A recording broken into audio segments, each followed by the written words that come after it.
जय हिंद दोस्तों, welcome to the Assam प्रहरी ऑफ स्मार्ट आईएएस फाउंडेशन। आज के जुलाई 13 आसाम प्रहरी में हम लोग लास्ट वीक जुलाई 6 से लेकर जुलाई 12 तक जो आसाम स्पेसिफिक करंट अफेयर्स रहे हैं, जिनका इंपॉर्टेंस एपीएससी सीसीई के अपकमिंग मेंस में या एपीएससी सीसीई के नेक्स्ट ईयर प्रीलिम्स में रहने वाला है, उन करंट अफेयर्स टॉपिक्स को डिस्कस करेंगे। तो टॉपिक्स आपके लिए आज के आसाम प्रहरी सेशन में कुछ इस टाइप से होंगे। ये टॉपिक्स रहेंगे यहां पर। पहला टॉपिक जो हम लोग डिस्कस करेंगे, the first topic would be related to geological survey of India report related to minerals. अब यहां से ना हमें प्रीलिम्स और मेंस के लिए देखो जानना क्या क्या है। सबसे पहले तो जियोलॉजिकल सर्वे ऑफ इंडिया है क्या स्टेटस है जियोलॉजिकल सर्वे ऑफ इंडिया का, इसे प्रीलिम्स पर्सपेक्टिव से भी देखेंगे। इसका यूज हम मेंस में कैसे कर सकते हैं, देन इस रिपोर्ट को स्टडी करेंगे। Because as per this report, we have found that not only Assam but other states of northeastern part of India, they have good potential of different minerals, even rare earth elements, जिनके आजकल जो भी future technology हो रही है या semiconductor industry जो आसाम में लगी है, वहां पे इन मिनरल्स का या रेयर अर्थ एलिमेंट्स का भी काफी अच्छा इंपॉर्टेंट रोल होने वाला है। So that's why this will boost the economy of Assam as well as the economy of the entire northeastern part of India. APSC के लिए बड़ा इंपॉर्टेंट हो जाएगा ये। तो इसे हम लोग मेंस और प्रीलिम्स दोनों पर्सपेक्टिव से देखते हैं। इवन यूपीएससी में भी क्वेश्चन आ सकते हैं इससे। देन नेक्स्ट टॉपिक है हमारा Assam's AI use in various field. AI, artificial intelligence. अभी तुम्हें ध्यान होगा कि जब एडवांटेज असम 2.0 समिट हो रहा था, देन श्री मुकेश अंबानी जी ने एक बड़ी अच्छी लाइन कही थी कि जिस तरह से आसाम का यूथ आर्टिफिशियल इंटेलिजेंस के फील्ड में आगे बढ़ने की कोशिश कर रहा है, हमेशा निरंतर प्रयास कर रहा है, एफर्ट कर रहा है, then very soon AI would stand for Assam intelligence. ये बड़ा अच्छा कमेंडेबल स्टेटमेंट था श्री मुकेश अंबानी जी का। सो वी विल सी कि आसाम में एआई का यूज डिफरेंट फील्ड में कैसे है, किस तरह से एआई का यूज एडुकेशन के फील्ड में हो सकता है, हेल्थ के फील्ड में हो सकता है, इवन एआई का यूज हम एग्रीकल्चर के फील्ड में भी देखेंगे। एग्रीकल्चर के फील्ड में एआई का क्या यूज है, टूरिज्म में किस तरह से एआई को प्रमोट कर, एआई का यूज करके टूरिज्म कैसे प्रमोट हो सकता है, अलग अलग फील्ड्स में एआई का यूज। कल्चर को प्रमोट करने के लिए, कल्चर को प्रोटेक्ट, प्रिजर्व एंड प्रमोट करने के लिए क्या एआई यूज हो सकता है कि नहीं, ये हमारा इस वाले टॉपिक का पर्पस होगा। देन उसके बाद man animal conflict, man and elephant conflict. यहां पे एनिमल कौन सा, एलिफेंट का। एलिफेंट की अगर हम बात करते हैं guys, so we know Assam hold one of the largest number of Asian elephants in India. इसके साथ साथ एलिफेंट्स जो हैं, जो एशियन एलिफेंट्स हैं, अच्छा इसका IUCN स्टेटस क्या है, कोई बताएगा? अभी पॉज कर दो वीडियो को और जल्दी से कमेंट सेक्शन में लिख दो what is the IUCN status, remind करके। और अगर नहीं मालूम है तो वो मैं एक्सप्लेन करूंगा ही। एलिफेंट जो है वो कल्चर का भी एक इंपॉर्टेंट पार्ट होता है। रोड से जब कभी हम हाथियों को जाते हुए देखते हैं, एक हाथी लेकर जा रहा होता है, महावत उसका, तो हर कोई अपने तरफ से बिस्किट हो गया या केला हो गया या कोई फ्रूट उसको ऑफर करता है। हमारे यहाँ गणपति बप्पा की पूजा करते हैं, उनके सर पर हाथी का सर है। जो सर उनको पहनाया गया, फिर बाद में जो सर लगाया गया भगवान शिव ने जोड़ा, वो हाथी का है। तो कल्चर का भी पार्ट है। बट स्टिल एनिमल और ह्यूमन कॉन्फ्लिक्ट होता है। यहाँ पे एलिफेंट एंड मैन कॉन्फ्लिक्ट होता है, जिसमें एलिफेंट की भी जान जा रही है और ह्यूमन की भी जान जा रही है। So we will study this कि क्यों ऐसा हो रहा है, क्या इसके फैक्टर्स हैं और कैसे कंट्रोल कर सकते हैं। देन नेक्स्ट टॉपिक हमारा होगा harnessing Assam's bamboo wealth. Bamboo again एक अच्छा खासा पोटेंशियल है बैम्बू को लेकर। अगर हम वाटर की बात करते हैं, जैसे लास्ट कुछ सेशन में हमने आसाम की टी इंडस्ट्री को देखा, हमने आसाम में रिवर्स को लेकर क्या पोटेंशियल है, चाहे वो इंटरलिंकिंग से रिलेटेड हो, इनर वाटरवे से रिलेटेड हो या सुबनसिरी हाइड्रो इलेक्ट्रिक प्रोजेक्ट से रिलेटेड हो। इसके अलावा बैम्बू में भी काफी बढ़िया पोटेंशियल है। डे टू डे लाइफ में भी हम लोग बैम्बू के कई प्रोडक्ट्स यूज करते हैं। आजकल तो बैम्बू मेड पानी के बॉटल भी आ रहे हैं जो प्लास्टिक को रिप्लेस कर रहे हैं या ग्लास को रिप्लेस कर रहे हैं। हम बैम्बू का यूज देखेंगे कि बैम्बू का यूज करके किस तरह से हम लोग बैम्बू का यूज एथेनॉल ब्लेंडिंग में कर सकते हैं। क्या होता है इथेनॉल ब्लेंडिंग, प्रीलिम्स के लिए भी बड़ा काम आने वाला है और मेंस के लिए तो आएगा ही। किस तरह से इकोनॉमी में क्या ऑप्शन है, इकोनॉमी कैसे बूस्ट हो सकती है, लेकिन चैलेंजेस भी साथ में है। We will address all those problems. And then the next topic would be north eastern SDG index. इसको अभी रिसेंटली मैंने प्री सिक्योर में भी कवर किया था। प्री सिक्योर भी तुम लोग रेगुलर देखते जाओ, अगले साल प्रीलिम्स को लेकर एकदम टेंशन नहीं रहेगी। इवन इस साल मेंस के लिए भी आपके पास वैल्यू एडिशन होता जाएगा करंट अफेयर्स के इन प्री सिक्योर टॉपिक से, और साथ में DCA जो प्रशांत सर करवा रहे हैं। बस इन 3 सेशन को ना, DCA, pre secure and Assam प्रहरी, इसको सिंसियरली फॉलो करो और खुद अपने अंदर चेंजेस ऑब्जर्व करोगे। अगले साल या इस साल मेंस में या अगले साल प्रीलिम्स में करंट अफेयर्स तुम्हें डराएगा नहीं। प्री सिक्योर में भी हमने देखा था ना नॉर्थ ईस्टर्न एसडीजी इंडेक्स कि अलग अलग स्टेट्स का क्या परफॉर्मेंस है। सबसे बढ़िया परफॉर्मेंस कौन से स्टेट में किया है, किस स्टेट ने पूरे नॉर्थ ईस्ट में बढ़िया परफॉर्मेंस किया, best performance sustainable development goal को फुलफिल करने के लिए, बताना, करवाया है प्री सिक्योर में तुम्हें। आज हम उसे एपीएससी में देखेंगे, स्पेशली आसाम को ध्यान में रखकर कि आसाम का परफॉर्मेंस कैसा रहा, क्यों कम रहा, कैसे इंप्रूव कर सकते हैं। देन इन सब पर बेस्ड आपके लिए मेंस के प्रैक्टिस क्वेश्चंस होंगे, मतलब 5 मेंस के प्रैक्टिस क्वेश्चंस होंगे और 5 आपके लिए प्रीलिम्स के भी प्रैक्टिस क्वेश्चन। ये आज के सेशन का पर्पस होगा हमारा, ठीक है। सो ये इन डेप्थ एनालिसिस हम लोग अब स्टार्ट करने वाले हैं, डिटेल में, इन डेप्थ। चलिए, तो फिर हम इन टॉपिक्स को अब आगे डिस्कस करते हैं। अच्छा, एक और चीज क्या, wait just wait guys, just wait, ठीक है। हाँ, आज का रीड एंड रिफ्लेक्ट का सेक्शन जो कि तुम्हारे ऐसे के लिए है, ऐसे लिखना है ना। हमेशा स्टूडेंट्स की प्रॉब्लम होती है कि सर अच्छा ऐसे नहीं लिख पाते हैं, कंटेंट की कमी है। दैट्स वाई इन आर्टिकल्स को पढ़ने की आदत डालो, है ना। ऐसे रट के लिखा नहीं जाएगा, कोई सेट पैटर्न नहीं है। दैट्स वाई आर्टिकल पढ़िए।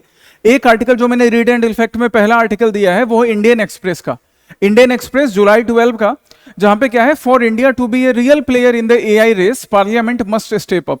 अब यहां से ना आपको आर्टिफिशियल इंटेलिजेंस के ऊपर आपने बहुत कुछ पढ़ा है, पर इसमें पार्लियामेंट्री इंटरफेरेंस या पार्लियामेंट्री इन्वॉल्वमेंट से क्या चीजें हो सकती है ये पढ़ना है। ये ऐसे के कंटेंट में काम आएगा। एआई पर ऐसे पहले भी पूछा गया है, आगे भी चेंज करके पूछ सकते हैं। दूसरा है tea sectors bitter days and some solution. अब ये आसाम ट्रिब्यून में जून 28 का है, पहले से मैंने एक निकाल कर लिया एक article, T sectors bitter days, T sector में जो जो चैलेंजेस थे और अब उसके क्या सॉल्यूशन हो सकते हैं। तो ये दोनों आर्टिकल आपको पढ़ने हैं इस वीक के लिए, अपने ऐसे के कंटेंट को एनरिच करने। अब हम आते हैं टॉपिक्स पर। तो पहला टॉपिक था हमारा जियोलॉजिकल सर्वे ऑफ इंडिया का रिपोर्ट, डिफरेंट मिनरल से रिलेटेड। जैसे हम लोग इससे रिलेटेड क्वेश्चन हम जीएस पेपर 1 में या डायरेक्ट जीएस पेपर 5 में एपीएससी मेंस में एक्सपेक्ट कर सकते हैं, और प्रीलिम्स में तो क्वेश्चंस आएंगे ही। जरा इस न्यूज़पेपर के आर्टिकल को देखो, इसे मैंने आसाम ट्रिब्यून से लिया है, जून 29 का। जून 29 का एक ये स्क्रीनशॉट है और रिसेंट में भी फिर इसे मेंशन किया गया। तो यहाँ पे रेयर अर्थ एलिमेंट के बारे में मेंशन किया जा रहा है। रेयर अर्थ एलिमेंट के अलावा बाकी और जो मिनरल्स हैं असम में और असम के अलावा बाकी नॉर्थ ईस्टर्न स्टेट्स में, उसका मेंशन है कि इसको लेकर काफी स्कोप है। अभी भी रेयर अर्थ एलिमेंट वाला सेक्शन या बाकी मिनरल वाला सेक्शन, उसका पूरा एक्सप्लोरेशन या फिर क्या कह सकते हैं कि जो पोटेंशियल है मिनरल्स का, मिनरल इंडस्ट्री का, उसका पूरा एक्सप्लोरेशन नहीं हो पाया है। तो हम जितना ज्यादा एक्सप्लोरेशन करेंगे उतना ज्यादा इकोनॉमिक पोटेंशियल, और वो इकोनॉमिक पोटेंशियल चाहे जॉब ग्रोथ के लिए हो या फिर इन्वेस्टमेंट करवाने के लिए हो। एडवांटेज असम 2.0 समिट में भी इसके ऊपर बात हो रही थी कि यहाँ पे अपॉर्चुनिटी है मिनरल्स के सेक्टर में, एंड दैट्स वाई एक्सप्लोरेशन ज्यादा होगा तो इन्वेस्टमेंट भी ज्यादा होगा, ओवरऑल इकोनॉमी को फायदा होना है। रीजनल सिग्निफिकेंस की पहले हम बात कर लेते हैं, फिर हम आसाम स्पेसिफिक बात करेंगे कि आसाम में क्या सिग्निफिकेंस है मिनरल्स को लेकर। तो रीजनल सिग्निफिकेंस की हम जब बात करते हैं, देन वी फाइंड दैट कि पूरा north east it is now acting as an emerging hub for critical base and energy minerals. चाहे हम रेयर अर्थ एलिमेंट्स की तरफ जाएं जो कि हमें सेमीकंडक्टर इंडस्ट्री या बाकी कंप्यूटर से रिलेटेड या मॉडर्न रिसर्च के लिए इंपॉर्टेंट होता है, या फिर ऑन गोइंग मिनरल्स चाहे वो कोल हो या आयरन हो या बाकी मिनरल्स की बात करें, ग्रेफाइट की बात करें, इन सब में नॉर्थ ईस्ट में काफी ज्यादा स्कोप है। एक नया इमर्जिंग फील्ड बन रहा है जो कि आत्मनिर्भर भारत, और आत्मनिर्भर भारत के साथ साथ आत्मनिर्भर नॉर्थ ईस्ट के भी सपने को, आत्मनिर्भर नॉर्थ ईस्ट के भी स्कोप को फुलफिल कर सकता है। इसको लेकर हम जियोलॉजिकल सर्वे ऑफ इंडिया की फाइंडिंग की बात करेंगे कि as per the geological survey of India, जिसमें 200+ एक्सप्लोरेशन प्रोजेक्ट है, एंड उससे क्या क्या पर्सपेक्टिव मिनरल ब्लॉक्स निकल रहे हैं, तो 38 मिनरल ब्लॉक्स निकल रहे हैं जो कि अरुणाचल प्रदेश, मेघालय, नागालैंड और आसाम, मेनली इन 4 स्टेट्स में सराउंडेड है। कि आसाम के साथ साथ अब जब अपने मेंस के आंसर लिखो ना, तो मेंस के आंसर में हमें पर्सपेक्टिव इंक्रीज करने के लिए, वेटेज बढ़ाने के लिए हम ऐसे लिखेंगे that as per the geological survey of India reports और findings, not only Assam but other states like Arunachal Pradesh, Nagaland and Meghalaya, they also have good potential as 38 prospective minerals blocks have been identified. ऐसा करके तो इससे ना आपके आंसर का जो इंट्रोडक्शन एक होता है, इंट्रोडक्शन में आप इस पार्ट को यूज कर सकते हो। यहाँ मैंने इंट्रोडक्शन वर्ड स्ट्रेटजिक कॉन्टेक्स्ट में मेंशन किया ही है। आप एक बढ़िया इंट्रोडक्शन बना सकते हैं अपने आंसर का, जहां आसाम के साथ साथ बाकी नॉर्थ ईस्टर्न स्टेट्स का भी रेफरेंस दिया जा रहा है। तो इवेल्युएटर जो होगा उसको यह मालूम पड़ेगा कि ओके, इस स्टूडेंट ने सिर्फ आसाम रिलेटेड फैक्ट्स रटे नहीं है, इसने ओवरऑल स्टडी की है कि आसाम के बाहर भी मिनरल का क्या स्टेटस। आगे बढ़ेंगे, पहले जियोलॉजिकल सर्वे ऑफ इंडिया की बात कर लें। ये सारी चीज प्रीलिम्स में बड़ी काम आती है।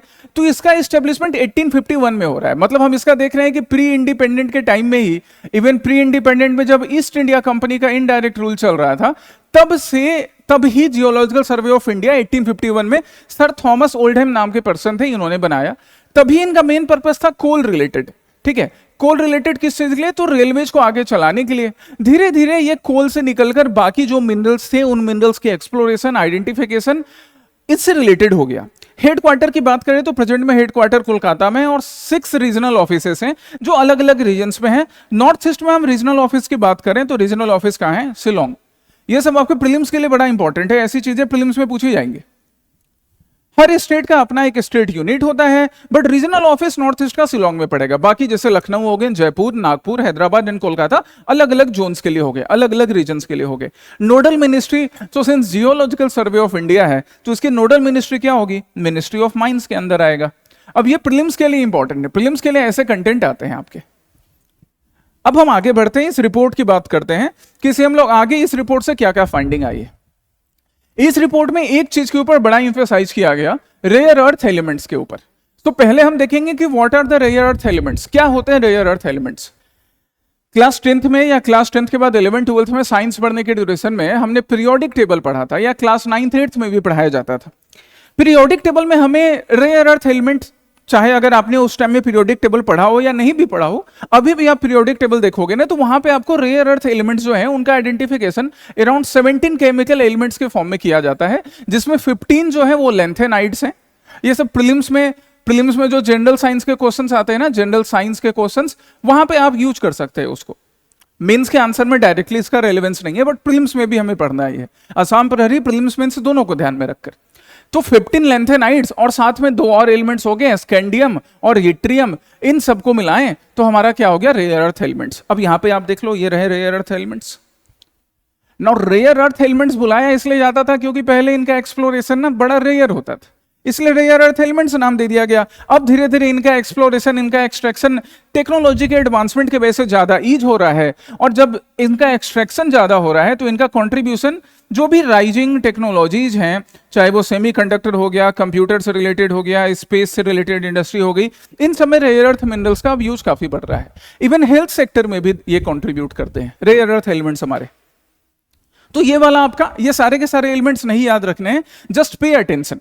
यहां पे डिटेल्स पूरा है, बस एक बार इनको पढ़ लीजिएगा प्रीलिम्स के लिए स्पेशली, कि अच्छा कौन कौन से रेयर अर्थ एलिमेंट्स है। तो यट्रियम है, सीरियम है, लेंथेनम है, एर्बियम है, टेर्बियम है। एक बार इनका नाम बस देख लेना है ना। प्रीलिम्स में जनरल साइंस के क्वेश्चंस में आ सकते हैं, तो एक बार नाम देख लेना है। अब हम आते हैं प्रेजेंट रिपोर्ट के ऊपर। तो प्रेजेंट जो रिपोर्ट है जियोलॉजिकल सर्वे ऑफ इंडिया का, इस प्रेजेंट रिपोर्ट में क्या मिनरल रिसोर्स के बारे में क्या क्या एस्टिमेट्स दिए गए हैं। तो सबसे पहले रेयर अर्थ एलिमेंट से ही शुरू करते हैं। कहा जा रहा है कि अरुणाचल प्रदेश का जो लोडोसो रीजन है, that region contains 2.15 million tons of rare earth elements. अब इतना ज्यादा पोटेंशियल है, अगर इसका एक्सप्लोरेशन इतना ही होने लगे तो सोचो एक्सप्लोर करने के लिए पहले इकोनॉमिक इन्वेस्टमेंट की जरूरत होगी, और उस इकोनॉमिक इन्वेस्टमेंट से एम्प्लॉयमेंट कितना जनरेट होगा। ओवरऑल इकोनॉमी अरुणाचल प्रदेश की या नॉर्थ ईस्ट की कैसे ग्रो करेगी। आसाम की बात करें तो आसाम में Jausaura region and Samchapi region, they have alkaline complexes, जो कि हम पहले से जानते हैं वेस्ट कार्बी एंगलोंग रीजन्स में है। यहां पर भी रेयर अर्थ एलिमेंट्स का प्रेजेंस मिला है।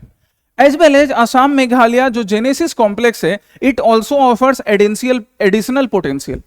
तो ये सारी बातें वेस्ट कार्बी एंगलोंग डिस्ट्रिक्ट जो है, वेस्ट कार्बी एंगलोंग रीजन्स जो हैं, इन रीजन्स में मिनरल्स को लेकर पहले से एक्सप्लोरेशन चल रहे थे, एक्सट्रैक्शन चल रहा था, बट अब रेयर अर्थ एलिमेंट्स भी यहां पर मिलना, या आसाम मेघालय रीजन में रेयर अर्थ एलिमेंट्स का प्रेजेंस होना, these are a positive sign कि हम रेयर अर्थ एलिमेंट्स के केस फील्ड में भी आसाम के साथ साथ मेघालय या अरुणाचल प्रदेश हो गया, यहां पर अच्छा एक स्कोप बन सकता है इकोनॉमिक इन्वेस्टमेंट और एम्प्लॉयमेंट जनरेशन का।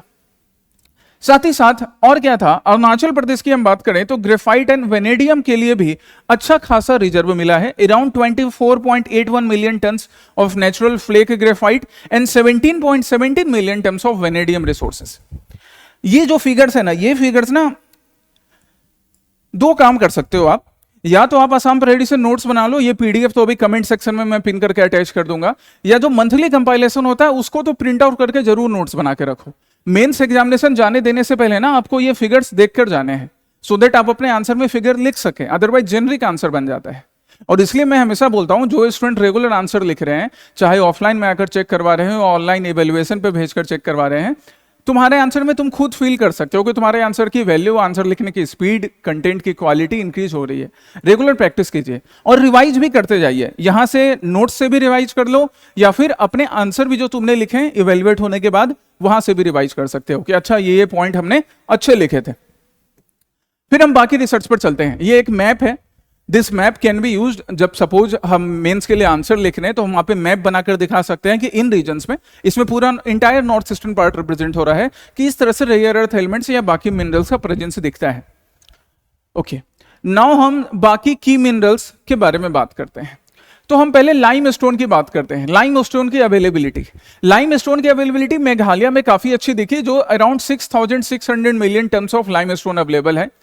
असम के दिमा हसाओ रीजन की बात करें तो यहां पे 1490 मिलियन, मतलब around 1500 million tons of lime stone present है असम के दिमा हसाओ रीजन्स में, दिमा हसाओ डिस्ट्रिक्ट रीजन्स में। सो एक मिनरल हो गया हमारा क्या, lime stone.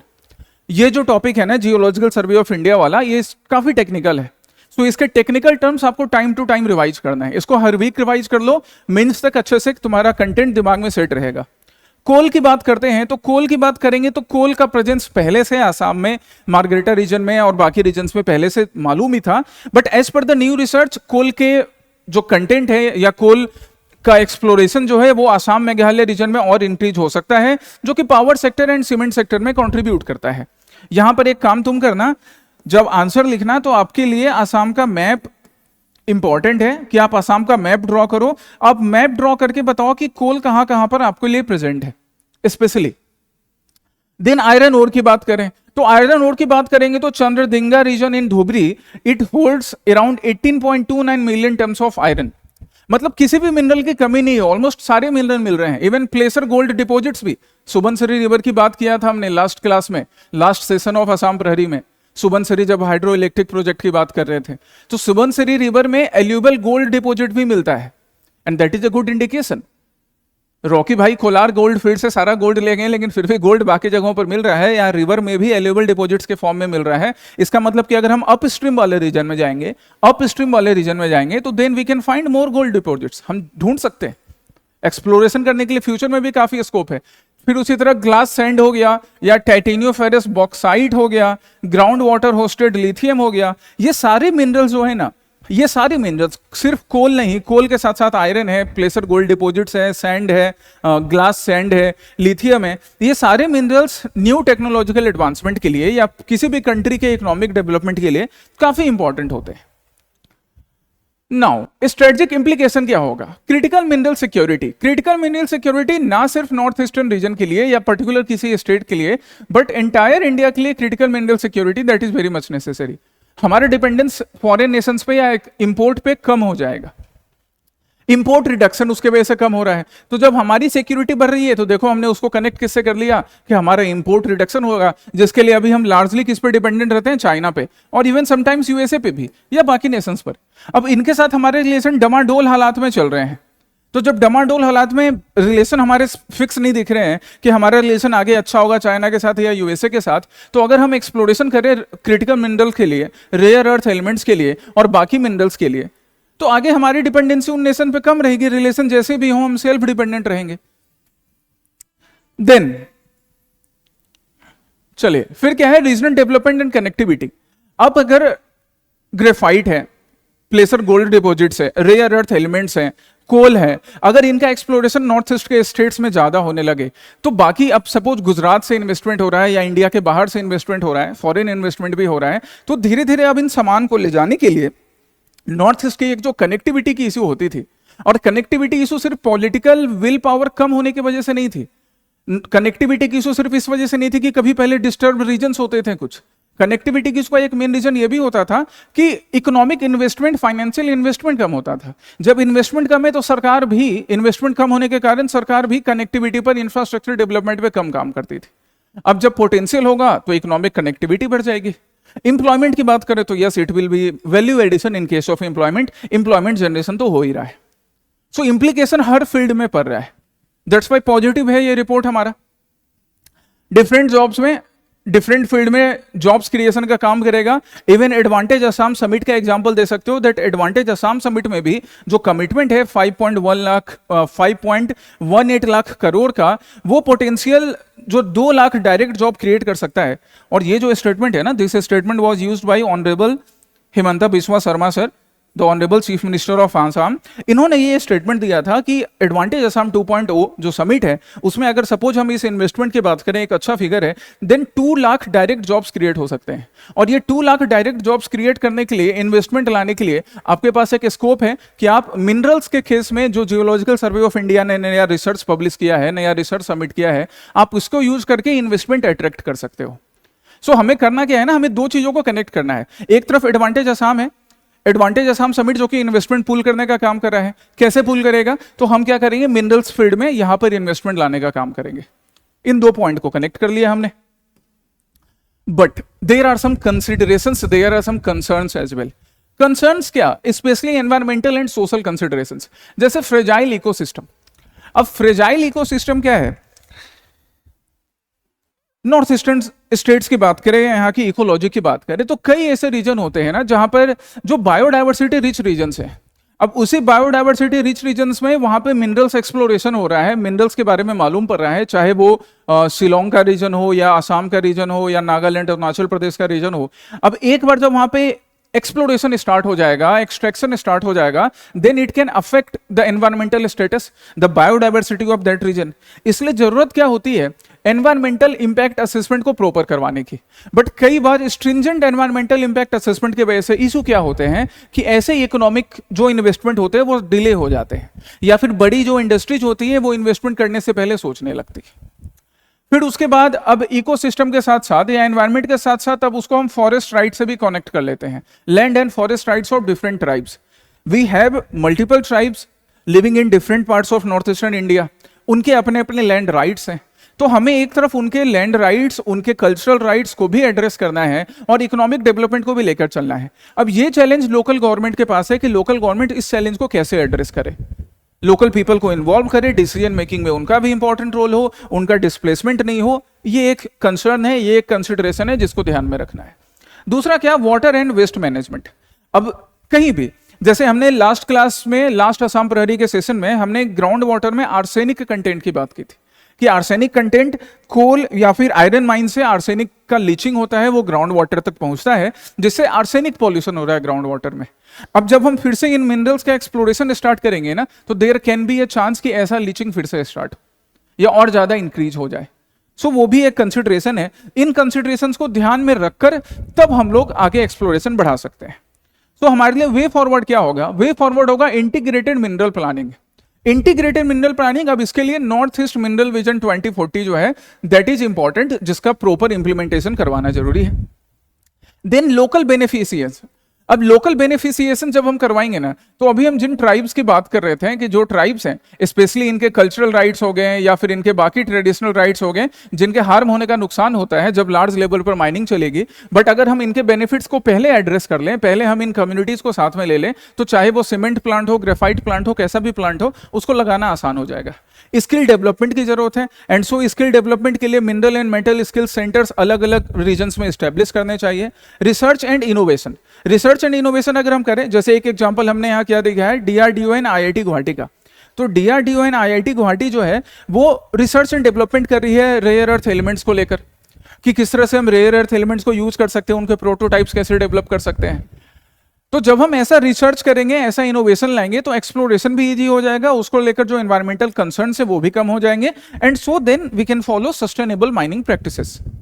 So by following this measures, इन मेजर्स को फॉलो करके ना हम लोग जो पोटेंशियल है उस पोटेंशियल को अनलॉक कर सकते हैं।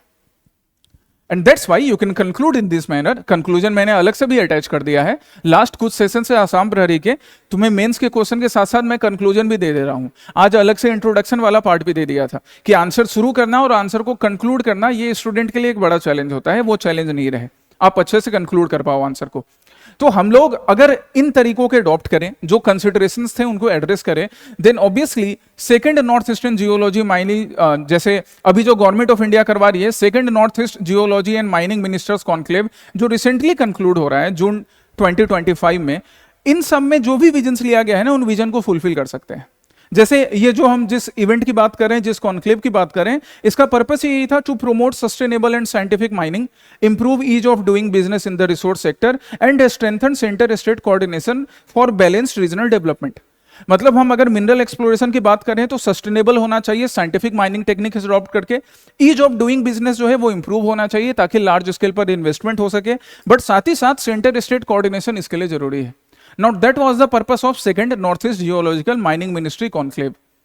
ये आपके कंक्लूजन लिखने के काम आ जाएगा, इवन वे फॉरवर्ड में भी यूज कर सकते हो। ना उस पर बेस्ड अब आपका एक मेंस का प्रैक्टिस क्वेश्चन 250 वर्ड्स के लिए, सिंस एपीएससी में 4 पेजेस मिलते हैं तो आप इसको 3 to 4 पेज के बीच में लिखने का ट्राई करो। 4th पेज भी लिखो, अभी लिखोगे तब आपका धीरे धीरे प्रैक्टिस इंक्रीज होगा। देन नेक्स्ट टॉपिक है आसाम एआई मूवमेंट पर, कि आसाम में एआई को लेकर क्या डेवलपमेंट हो रहे हैं, किस किस फील्ड में हमने एआई को यूज करना शुरू कर दिया है, किस फील्ड में और क्या स्कोप है, क्या चैलेंजेस हैं, उन्हें कैसे एड्रेस कर सकते हैं।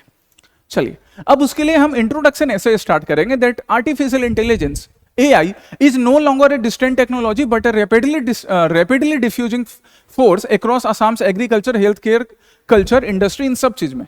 ऐसा आप एक इंट्रोडक्शन के फॉर्म में स्टार्ट कर सकते हो। आंसर लिखने के टाइम में इंट्रोडक्शन वर्ड नहीं मेंशन करना है, ये सारी चीजें ध्यान रखना। इंट्रोडक्शन, बॉडी, कंक्लूजन ये सब चीज मेंशन नहीं करते हैं, बस आपको हिंट के लिए दिया गया है कि ऐसे इंट्रोडक्शन लिख सकते हैं।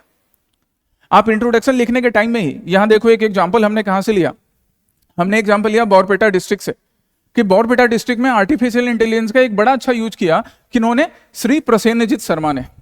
Shri Prasenjit Sharma who is acting as the block resource person, जो ब्लॉक रिसोर्स पर्सन के फॉर्म में एक्ट कर रहे थे। इन्होंने बॉरपेटा डिस्ट्रिक्ट में एजुकेशनल रिफॉर्म्स के लिए क्या किया, एआई का यूज करके लेसन प्लान डेवलपमेंट के लिए एक एआई का यूज करके एप्लीकेशन बनाया। Then AI for proof reading and AI for teachers, मतलब ये तीन application based use of AI for making education better in Barpeta district by Shri Prasenjit Sharma. ये एग्जांपल्स आपको याद रखने हैं, ये एग्जांपल्स याद रखने हैं अपने मेंस के आंसर्स में लिखने के लिए, और हाईलाइट करना है, अंडरलाइन करना है ऐसे एग्जांपल्स। तो ऐसे एग्जांपल से आप शुरू कर सकते हैं, अपने बॉडी में इंक्लूड कर सकते हैं आंसर्स को। बट हाँ, एआई में अपॉर्चुनिटी तो है ही, जैसे एक अपॉर्चुनिटी, एक यूज यहां दिखा, पर कई चैलेंजेस भी हैं। We will address those challenges, हम उन चैलेंजेस को एड्रेस करने की भी बात करेंगे। आगे बढ़ते हैं हम कि एआई का अभी प्रेजेंट यूज क्या है, कहां कहां पर हम एआई का यूज कर पा सकते हैं या कर रहे हैं। जैसे एआई इन एग्रीकल्चर, जब भी आर्टिफिशियल इंटेलिजेंस की बात करते हैं तो हमारे लिए आर्टिफिशियल इंटेलिजेंस कैसा होता है, जैसे हम हॉलीवुड की मूवीज में देखते हैं कि एक रोबोट काइंड ऑफ डिवाइस है, आयरन मैन का, Jarvis kind of, right. But agriculture में भी एआई का बढ़िया यूज हो सकता है, बिना उस ताम झाम के। टर्बो चार्जिंग ट्रेडिशनल विजडम, जो फार्मर्स के पास, हमारे किसान भाइयों के पास, किसान बहनों के पास जो ट्रेडिशनल विजडम है, उसमें आर्टिफिशियल इंटेलिजेंस का तड़का लगाएंगे और आउटपुट को बढ़ा लेंगे। That is actually the purpose. So AI platform projects को यूज करके सॉइल मैपिंग करना, मॉनसून प्रिडिक्शन और उससे रिलेटेड डाटा कलेक्ट करना, और फार्मर्स को पहले से एसएमएस अलर्ट के हेल्प से, या व्हाट्सएप भी आप लोग यूज करते हैं, व्हाट्सएप अलर्ट के हेल्प से उनको ये बता देना कि आप क्या क्रॉप्स, आप पैडी के लिए जैसे हम बात करें, या पैडी के अलावा सिल्क के लिए बात करें, या किसी चीज के लिए, कि आप कैसे सीड्स यूज करो, कब पेस्टिसाइड्स यूज करो, फर्टिलाइजर का यूज कब जरूरी है, क्योंकि ज्यादा फर्टिलाइजर यूज करने से भी तो कंटेंट बढ़ जाता है ना, chemical content, that is harmful for the health, फिर एक्सपोर्ट में भी दिक्कत आती है। तो वहां पर एआई का यूज हो सकता है। एआई का use paste and disease control में होगा, हम फोरकास्ट भी कर सकते हैं और फिर उसको कंट्रोल भी कर सकते हैं। जैसे जोरहाट में एक बड़ा अच्छा इनिशिएटिव, क्या जोरहाट में एक इनिशिएटिव लिया गया एआई बेस्ड ड्रोन्स को यूज करके, जिससे आइडेंटिफाई किया जाएगा कि डैमेजेस कम हो, क्रॉप्स का डैमेज कम हो। हम वाटर मैनेजमेंट कर सकते हैं। राइस जो है उसका लार्ज स्केल पे कल्टीवेशन होता है, बट वी ऑल्सो नो कि राइस के कल्टीवेशन के लिए हम वाटर भी कई ज्यादा यूज करते हैं, बहुत ज्यादा। अब उसके यूज को कंट्रोल करना जरूरी है, तब जाके sustainable rice cultivation practices develop होंगे। So sustainable rice cultivation practice के लिए भी एआई का यूज हो सकता है। तो ये तो हो गया एआई इन एग्रीकल्चर। यहाँ पे 3 टाइप के एग्जांपल मैंने तुम्हें दिए। 250 वर्ड्स का, 1500 वर्ड्स का आंसर लिख सकोगे आराम से। देन हम एआई का हेल्थ केयर की बात करें, अब जो आशा दीदी होती हैं इनको हम आर्टिफिशियल इंटेलिजेंस बेस्ड बनाएंगे, एआई एज द डिजिटल आशा, जिसके उसका एक बढ़िया एग्जांपल है, और सब ना एग्जांपल बेस्ड है, जेनरिक आंसर नहीं होगा। हम माजुली क्लिनिक्स की बात करते हैं, माजुली अपने कल्चर के लिए जाना जाता है। अब माजुली क्लिनिक में एक बड़ा अच्छा इनिशिएटिव क्या देखा गया कि यहाँ पे AI powered chest x-rays analysis है, जिसको आराम से टेबलेट में स्टडी किया जा सकता है, टीबी पेशेंट्स को बताया जा सकता है, और उनके टीबी के रोकथाम के लिए नए नए स्टेप्स लिए जा रहे हैं। वैक्सीन रिमाइंडर्स मिलते हैं, और ये वैक्सीन रिमाइंडर्स का एक बड़ा अच्छा इंपैक्ट क्या देखा कि immunisation rates among people rose by 12%, 12% तक इम्यूनाइजेशन लोगों के बीच में इंक्रीज हो चुका है, specially in communities like missing and Bodo communities. क्यों? क्योंकि अब हम लोग मिसिंग एंड बोडो लैंग्वेजेस में भी रिमाइंडर्स भेजने का काम कर रहे हैं। ये एआई का यूज है, जिससे आप हेल्थ के सेक्टर में भी रिवॉल्यूशन ला सकते हो। एग्जाम्पल बेस्ड याद रखना ही ना, एग्जाम्पल बेस्ड आंसर लिखना है।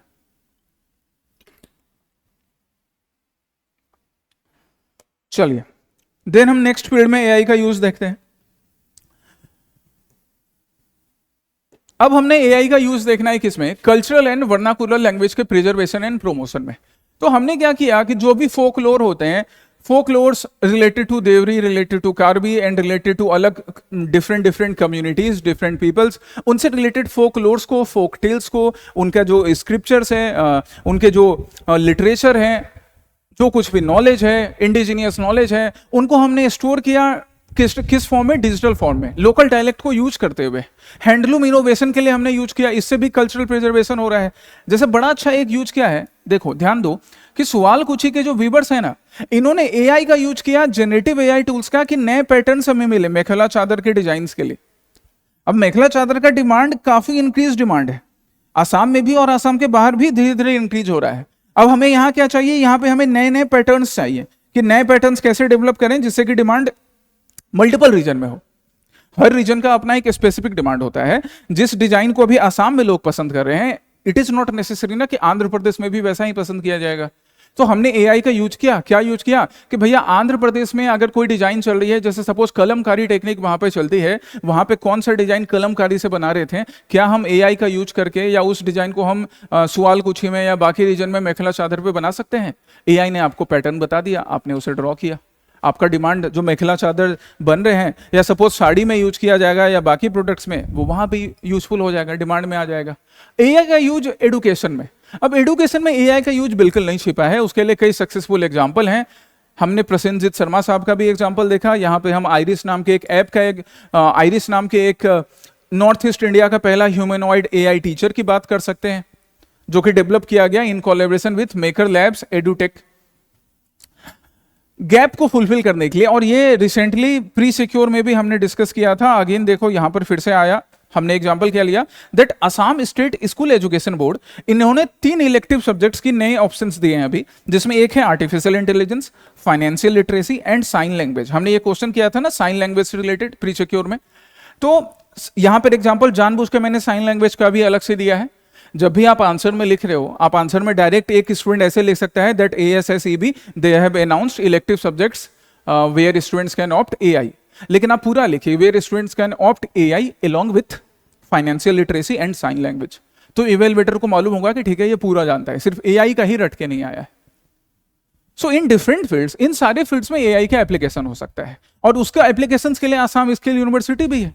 द आसाम स्किल यूनिवर्सिटी जो अपने लेवल पर डिफरेंट कभी एनजीओ को यूज करके या डिफरेंट स्टार्टअप्स को यूज करके, डिफरेंट प्लेटफॉर्म्स को यूज करके एआई का यूज, एआई के यूज से रिलेटेड इंफॉर्मेशन, यूथ में स्किल को डेवलप करना, ये काम कर रही है। But yes, even after that we have many challenges, कुछ चैलेंजेस भी हमारे पास हैं। चैलेंजेस हैं, रिस्क हैं, और जब चैलेंजेस रिस्क हैं तो फिर रिस्क के साथ साथ रिस्क का वे फॉरवर्ड भी है। देखिए क्या है challenges, job displacement versus transformation. जब इंडिया में कंप्यूटर्स को इंट्रोड्यूस किया जा रहा था ना बैंक्स में या गवर्नमेंट ऑफिसेस में, तो बड़ा अपोज हुआ था, स्पेशली जो कम्युनिस्ट पार्टी थी उन्होंने अपोज किया कि भैया तुम ऑफिस में कंप्यूटर नहीं ला सकते हो। कम्युनिस्ट पार्टी ने बोला कि हमारे जो ऑफिस के स्टाफ है उनका काम कंप्यूटर छीन लेंगे। हालांकि ऐसा तो नहीं हुआ ना, ऑफिस में कंप्यूटर आने से किसी का काम छीन लिया गया क्या? तो अभी ये एक जो कंसर्न बना रहता है ना, एक फॉल्स नैरेटिव होता है, वो फॉल्स नैरेटिव एआई के लिए भी है कि इससे जॉब लॉस होगा ह्यूमन का। बट इस नैरेटिव को एड्रेस करना जरूरी है कि जॉब लॉस हो उससे पहले उस एआई को यूज करने के लिए, एआई टूल्स के डेवलपमेंट के लिए, उनके मेंटेनेंस के लिए हम ह्यूमंस को सिखाएं, हम स्किल डेवलपमेंट करवाएं हमारे यूथ का, तो जॉब लॉस की भी बात नहीं आएगी। Data bias and brilliant idiot AI. अब देखो ये data bias and brilliant idiot AI क्या है, ये कॉन्सेप्ट क्या है। अर्बन फ्लड रिलीफ की बात करते हैं, अर्बन फ्लड रिलीफ की बात कर रहे हैं। हमने अभी एग्रीकल्चर में देखा था कि एआई का यूज कर सकते हैं, कल्चरल प्रिजर्वेशन में हम एआई का यूज कर सकते हैं, कल्चरल प्रिजर्वेशन में हैंडलूम सेक्टर में हम एआई का यूज कर सकते हैं।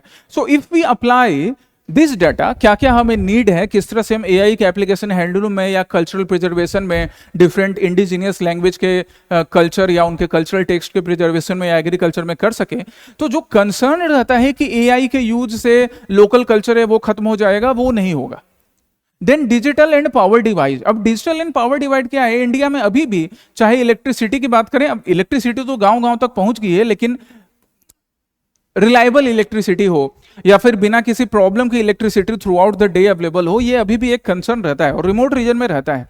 शहर के बीच में रह के आप ये बात कर लो, वैसा नहीं है, रिमोट रीजन में है। इंटरनेट कनेक्टिविटी, इवन स्टूडेंट्स को क्लास देखने में कई लोगों को दिक्कत होती है। अब हमें एआई टूल्स यूज करने, तो वहां पे तो बढ़िया इंटरनेट कनेक्टिविटी चाहिए। तो ये डिजिटल एंड पावर डिवाइड भी एड्रेस करने का जरूरत है इंडिया में, तब जाके एआई का यूज प्रॉपर हो पाएगा। And then ethical and cultural sensitivity. अगर जैसे सपोज एक एग्जांपल मैंने यहाँ क्या लिखा, how folk tales are shared, community consent for health data, safeguarding indigenous knowledge.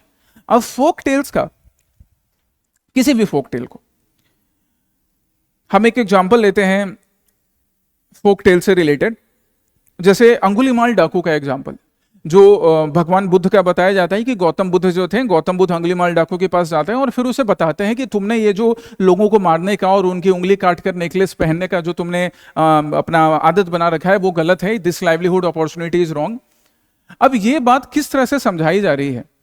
या भगवान बुद्ध के बारे में, गौतम बुद्ध के बारे में कहा जाता है कि उन्होंने चुंड नाम के एक पर्सन से शुक्र मध्य खाया और उसके बाद फिर उन्हें डिसेंट्री, अतिसार स्टार्ट होती है, फिर धीरे धीरे उनकी डेथ हो जाती है वीक कंडीशन की वजह से। अब ये कहानियां किस तरह से रिप्रेजेंट की जाएंगी, इसमें किसी पर्टिकुलर सेक्शन को तो टारगेट नहीं किया जाएगा, किसी पर्टिकुलर ट्राइब को, किसी पर्टिकुलर कास्ट कम्युनिटी को, क्योंकि वहां मेंशन है कि चुंड जो था वो अनटचेबल कैटेगरी से था। लेकिन बुद्धिज्म में ये बात इसलिए नहीं लिखी गई कि अनटचेबल कैटेगरी से हेट किया जाए कि देखो उसके वजह से बुद्ध की डेथ हो गई, वैसा नहीं है। यहां पे एक्चुअली ये लेसन दिया जा रहा था कि तभी जिनको अनटचेबल माना जाता था, बुद्ध ने बोला कि कोई अनटचेबल नहीं है, मैं उसके हाथ से भी लेकर खाना खाऊंगा। अब वो खाना खाने से अतिसार हो गया, दैट वाज अ कोइंसिडेंस। लेकिन इसको रिप्रेजेंट कैसे करना है, अभी इस बात को मैंने तुम्हें समझाया। एआई इसे कैसे रिप्रेजेंट करेगा, इसको लेकर एक कंसर्न है। सो वो एथिकल कंसर्न, कल्चरल सेंसिटिविटी की बात होती है। And so these are the concerns. Assam के यूनिक एज की बात करें तो आसाम में जो आसाम का रिच कल्चर है, अलग अलग कम्युनिटीज से रिलेटेड, अलग अलग डायलेक्ट से रिलेटेड, इस कल्चर को किस तरह से प्रिजर्व किया जाएगा, एआई में इसे कैसे रिप्रेजेंट किया जाएगा, that is a concern. In concern को एड्रेस करने के लिए हमारे पास ये वे फॉरवर्ड भी है। वे फॉरवर्ड क्या हो गया हमारे पास, पॉलिसी एंड इंस्टीट्यूशनल फ्रेमवर्क। मतलब हमें स्टेट एआई मिशन डेवलप करने की जरूरत है। ये state AI mission Assam based भी और आसाम के अलावा बाकी नॉर्थ ईस्टर्न स्टेट्स बेस्ड भी। तो हम एक टाइम क्या करेंगे कि हमारा जो नेशनल प्लान है, national pan India plan on AI and then state plan on AI, दोनों का प्रॉपर कोऑर्डिनेशन होगा और इस कोऑर्डिनेशन से जो रीजन की सेंसिटिविटी है, रीजन का यूनिक कल्चर है, वो भी प्रिजर्व होगा और प्रमोशन भी साथ में चलेगा। फिर हम डिफरेंट चैलेंजेस को भी एड्रेस कर पाएंगे। Public private partnership, it is very much necessary. और हमने देखा है कि पब्लिक प्राइवेट पार्टनरशिप करके ना सिर्फ, जैसे हम अमूल की बात करते हैं, अमूल ब्रांड की बात करते हैं, या सपोज हम रेलवे स्टेशन डेवलपमेंट की बात करते हैं, या फिर हम हाईवे कंस्ट्रक्शंस की बात करते हैं, तो पब्लिक प्राइवेट पार्टनरशिप से इन सारे सेक्टर में काफी अच्छा ग्रोथ हुआ है। So that we can apply in artificial intelligence as well. Data governance and ethics board, data governance and ethics board. अब यहां पे जरूरत क्या है कि जब भी हम एआई का यूज करेंगे तो हमें डिफरेंट एकेडमिशियंस के, ट्राइबल काउंसिल्स के, ट्राइबल काउंसिल की हम बात करें because we are addressing different tribes from north eastern India, women's group का, इन सब का भी कंसर्न जरूरी है। इन सब को भी एज ए स्टेक होल्डर लेने की जरूरत है, तब जाके एआई का एथिकल यूज होगा, किसी भी टाइप की कल्चरल इनसेंसिटिविटी नहीं अराइज होगी। देन हमें डिजिटल इंफ्रास्ट्रक्चर को इंक्रीज करने की जरूरत है।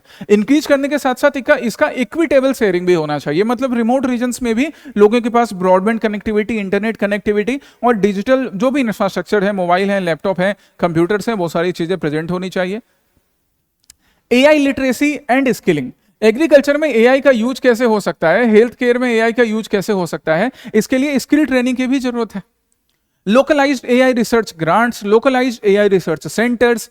अब हाँ, इस फील्ड में यहां पर वे फॉर्मेट में भी हम लिख सकते हैं कि आसाम स्कूल एजुकेशन बोर्ड जो है वो अब रिसर्च एआई एक एज एन इलेक्टिव सब्जेक्ट के रूप में इंक्लूड कर रहा है। तो स्कूल लेवल से अगर एआई के बारे में पढ़ाया जाएगा तो ऐसे रिसर्च ग्रांट आगे जाकर और इंक्रीज हो सकेंगे, रिसर्च फैसिलिटीज क्रिएट हो सकेंगे। And then ethics first deployment related to AI, कि गवर्नमेंट जब भी एआई का यूज करे या गवर्नमेंट के अलावा बाकी अगर कोई और भी इंस्टीट्यूशन से एआई का यूज करे, then they should also keep this in concern कि एआई का यूज ह्यूमन के जो एग्जिस्टेंस है उसको नुकसान नहीं पहुंचाए। So now a practice mains best practice questions, और अगेन एक कंक्लूजन जिसमें देखो हमने खिलौंजिया जो एक यूनिक कल्चर है आसाम का, एक यूनिक सिस्टम है, उसको भी इंक्लूड किया है। ये ऐसे करके तुम कंक्लूजन लिखोगे ना, लोग बोलते हैं ना कि कंक्लूजन पे एक्स्ट्रा मार्क्स नहीं मिलता, एक्स्ट्रा मार्क्स नहीं मिलता हो कंक्लूजन पे स्टेप वाइज मार्किंग में, लेकिन अगर आपके आंसर को अच्छे से कंक्लूड किया ना तो इवेल्युएटर आपको उसके ऊपर वाले स्टेप में प्रॉपर मार्क्स दे देगा, 0.5 मार्क्स ऊपर इंक्रीज कर देगा, और वो 0.5 इंपॉर्टेंट है। नेक्स्ट टॉपिक है मैन ह्यूमन कॉन्फ्लिक्ट, जहां पर मैन एनिमल कॉन्फ्लिक्ट, जहां पर हम एलिफेंट के साथ कॉन्फ्लिक्ट होने के वजह से क्या क्या कंसर्न है वो देखेंगे। यहां एक न्यूज़पेपर का आप आर्टिकल देख सकते हो, man elephant conflict claims 1468 human lives in Assam in 23 years. अब लगभग 1500 ह्यूमन लाइफ अगर आसाम में 23 साल में एलिफेंट कॉन्फ्लिक्ट की वजह से गए हैं वाइल्ड लाइफ इंस्टीट्यूशन की रिपोर्ट के अकॉर्डिंग, तो ये सच में कंसर्न की बात है, क्योंकि इसके वजह से ना कंजर्वेशन एफर्ट पर भी असर पड़ता है। Wildlife institute of India क्या है, that we will also discuss. Prelims के लिए इसके क्या फीचर्स हैं ये भी हम डिस्कस करेंगे। चलिए फिर, तो कॉन्टेक्स्ट क्या है, इंट्रोडक्शन इसमें कैसे स्टार्ट कर सकते हैं। हम पहले बताएंगे कि आसाम जो है वो over half of India's wild Asian elephant जो है वो आसाम में मिलते हैं, आसाम के डिफरेंट जो प्रोटेक्टेड रीजन से वहां मिलते हैं। बट स्टिल ये ह्यूमन डेथ जो है, और ये कंसर्निंग फिगर है, अराउंड 1500, एग्जैक्ट तुम्हें 1468 नहीं भी याद रहे तो तुम अराउंड 1500 साइट कर सकते हो कि ये ह्यूमन डेथ और साथ ही साथ इंजरी जो है वो लास्ट फ्यू ईयर्स में ऑब्जर्व किया गया है, स्पेशली 21st सेंचुरी में। ये जो 23 ईयर्स का डाटा है उसमें इसको एड्रेस किया जाएगा, आगे हम देखेंगे। ह्यूमन वाइल्ड लाइफ कॉन्फ्लिक्ट किसको बोलते हैं, ह्यूमन वाइल्ड लाइफ कॉन्फ्लिक्ट वो कंसिडर किया जाता है जब ह्यूमन या किसी भी वाइल्ड लाइफ, चाहे वो एलिफेंट हो या टाइगर हो या राइनो हो, उनके बीच में सपोज इंटरेक्शन, ऐसा इंटरेक्शन होना, इंटरेक्शन तो एक्चुअली हमारे यहाँ कल्चरल इंटरेक्शन भी है, बट जब इंटरेक्शन की वजह से किसी भी एक साइड को हार्म पहुंचे, then we call it a conflict, हम इसको कॉन्फ्लिक्ट बुलाते हैं। और ये कॉन्फ्लिक्ट डिफरेंट टाइप के थ्रेट्स पोज करता है, एनिमल्स की भी लाइफ पर और ह्यूमन लाइफ पर भी। हम जैसे आप यहाँ पे एक सीन देख सकते हो, बड़ा एक अनफॉर्चुनेट इंसिडेंट दिख रहा है। कई बार जो हमारे फॉरेस्ट गार्ड होते हैं, वन्य रक्षक का जो काम करते हैं, उनकी भी अनफॉर्चुनेटली जान चली जाती है। गांव वाले भी कई बार बेचारे, उनको भी इंजर्ड हो जाते हैं या डेथ होती है उनकी। हम एलिफेंट के IUCN स्टेटस की बात कर लें, ये सारी चीजें प्रीलिम्स में बड़ी इंपॉर्टेंट है, मेंस में भी इंक्लूड कर सकते हो तुम। तो हमारा जो एशियन एलिफेंट है उसका IUCN स्टेटस क्या है, इंडेंजर्ड है। ये एशियन एलिफेंट्स की बात कर रहे हैं, ठीक है, हमारे यहाँ इंडिया में एशियन एलिफेंट्स ही है ना, एशियन एलिफेंट्स इंडेंजर्ड है, मतलब इसको प्रोटेक्शन की काफी जरूरत है। एंड दैट्स वाई साइट्स के भी अपेंडिक्स 1 में आता है और वाइल्ड लाइफ प्रोटेक्शन एक्ट में भी शेड्यूल 1 में है, मतलब हाई लेवल ऑफ प्रोटेक्शन इसको मिला हुआ है। अच्छा, ये एशियन एलिफेंट हो गए। अफ्रीकन एलिफेंट के बारे में तुम मुझे बताओगे ढूंढकर कमेंट सेक्शन में कि अफ्रीकन एलिफेंट का IUCN स्टेटस क्या है। रेड लिस्ट में 2 IUCN स्टेटस मिलेंगे अफ्रीकन एलिफेंट से रिलेटेड, है ना, एक अफ्रीकन वाइल्ड में, अफ्रीकन फॉरेस्ट में, और एक अफ्रीकन सवाना रीजन में आपको मिलेंगे, 2 मिलेंगे। ढूंढो और मुझे बताओ कमेंट सेक्शन में। चलिए, तो ये तो एनवायरमेंट से रिलेटेड हो गया। Wild life institute of India ने इस रिपोर्ट को पब्लिश किया था, तो हम लोग wildlife institute of India के बारे में देख लेते हैं। क्या है भैया wildlife institute of India? तो wildlife institute of India एक ऑटोनॉमस इंस्टीट्यूशन है जो ministry of environment, forest and climate change के अंदर आता है। सो इसके जो हमारे ऑब्वियसली चेयरमैन होंगे वो union ministry of environment, forest and climate change होंगे। इसका लोकेशन है, हेडक्वार्टर की हम बात कर ले तो वो देहरादून है। इंडियन फॉरेस्ट सर्विसेज के ऑफिसर्स की ट्रेनिंग भी यहाँ पे होती है। एंड चाहे वो डिफरेंट रिसर्च एक्टिविटी हो, कंजर्वेशन एक्टिविटी हो या रिपोर्ट को पब्लिश करना हो, तो wildlife institute of India उसमें हमेशा आगे रहता है। ये बेसिक इंफॉर्मेशन हो गया। ऑटोनोमस इंस्टीट्यूशन है, याद रखिएगा, under the ministry of environment, forest and climate change, इसके अंडर काम करता है। अब हमारा प्राइमरी ड्राइवर्स क्या है कॉन्फ्लिक्ट का, क्या प्राइमरी फैक्टर्स हैं, किन फैक्टर्स की वजह से ये कॉन्फ्लिक्ट्स, ह्यूमन एनिमल कॉन्फ्लिक्ट, चाहे वो एलिफेंट के साथ हो, एलिफेंट के बजाय टाइगर के साथ हो, टाइगर के अलावा राइनो के साथ हो, क्यों होते हैं? तो एक तो मेन रीजन हो गया habitat degradation and fragmentation.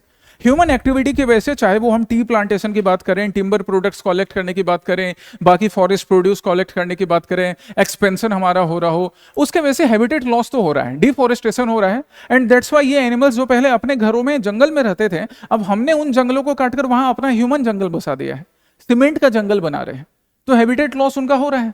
Agricultural expansion भी, because we have surpassed China in terms of population, तो हमें ज्यादा फॉडर की जरूरत है। जब ज्यादा फॉडर की जरूरत है तो हमारे फील्ड बढ़ने चाहिए, एग्रीकल्चरल एक्सपेंशन बढ़ना चाहिए। तो एक तरफ तो ये ऐसे दिखेगा कि भैया हम प्रोडक्शन बहुत ज्यादा कर रहे हैं, हमने राइस का प्रोडक्शन इंक्रीज कर लिया, व्हीट का इंक्रीज कर लिया, बाकी जूट का, शुगर कैन का इंक्रीज कर लिया, लेकिन हमने कैसे इंक्रीज किया? हमने फॉरेस्ट लैंड को इंक्रोच करके वहां पे एग्रीकल्चर शुरू किया। तो एक कंसर्न ये हो गया, एक रीजन ये हो गया।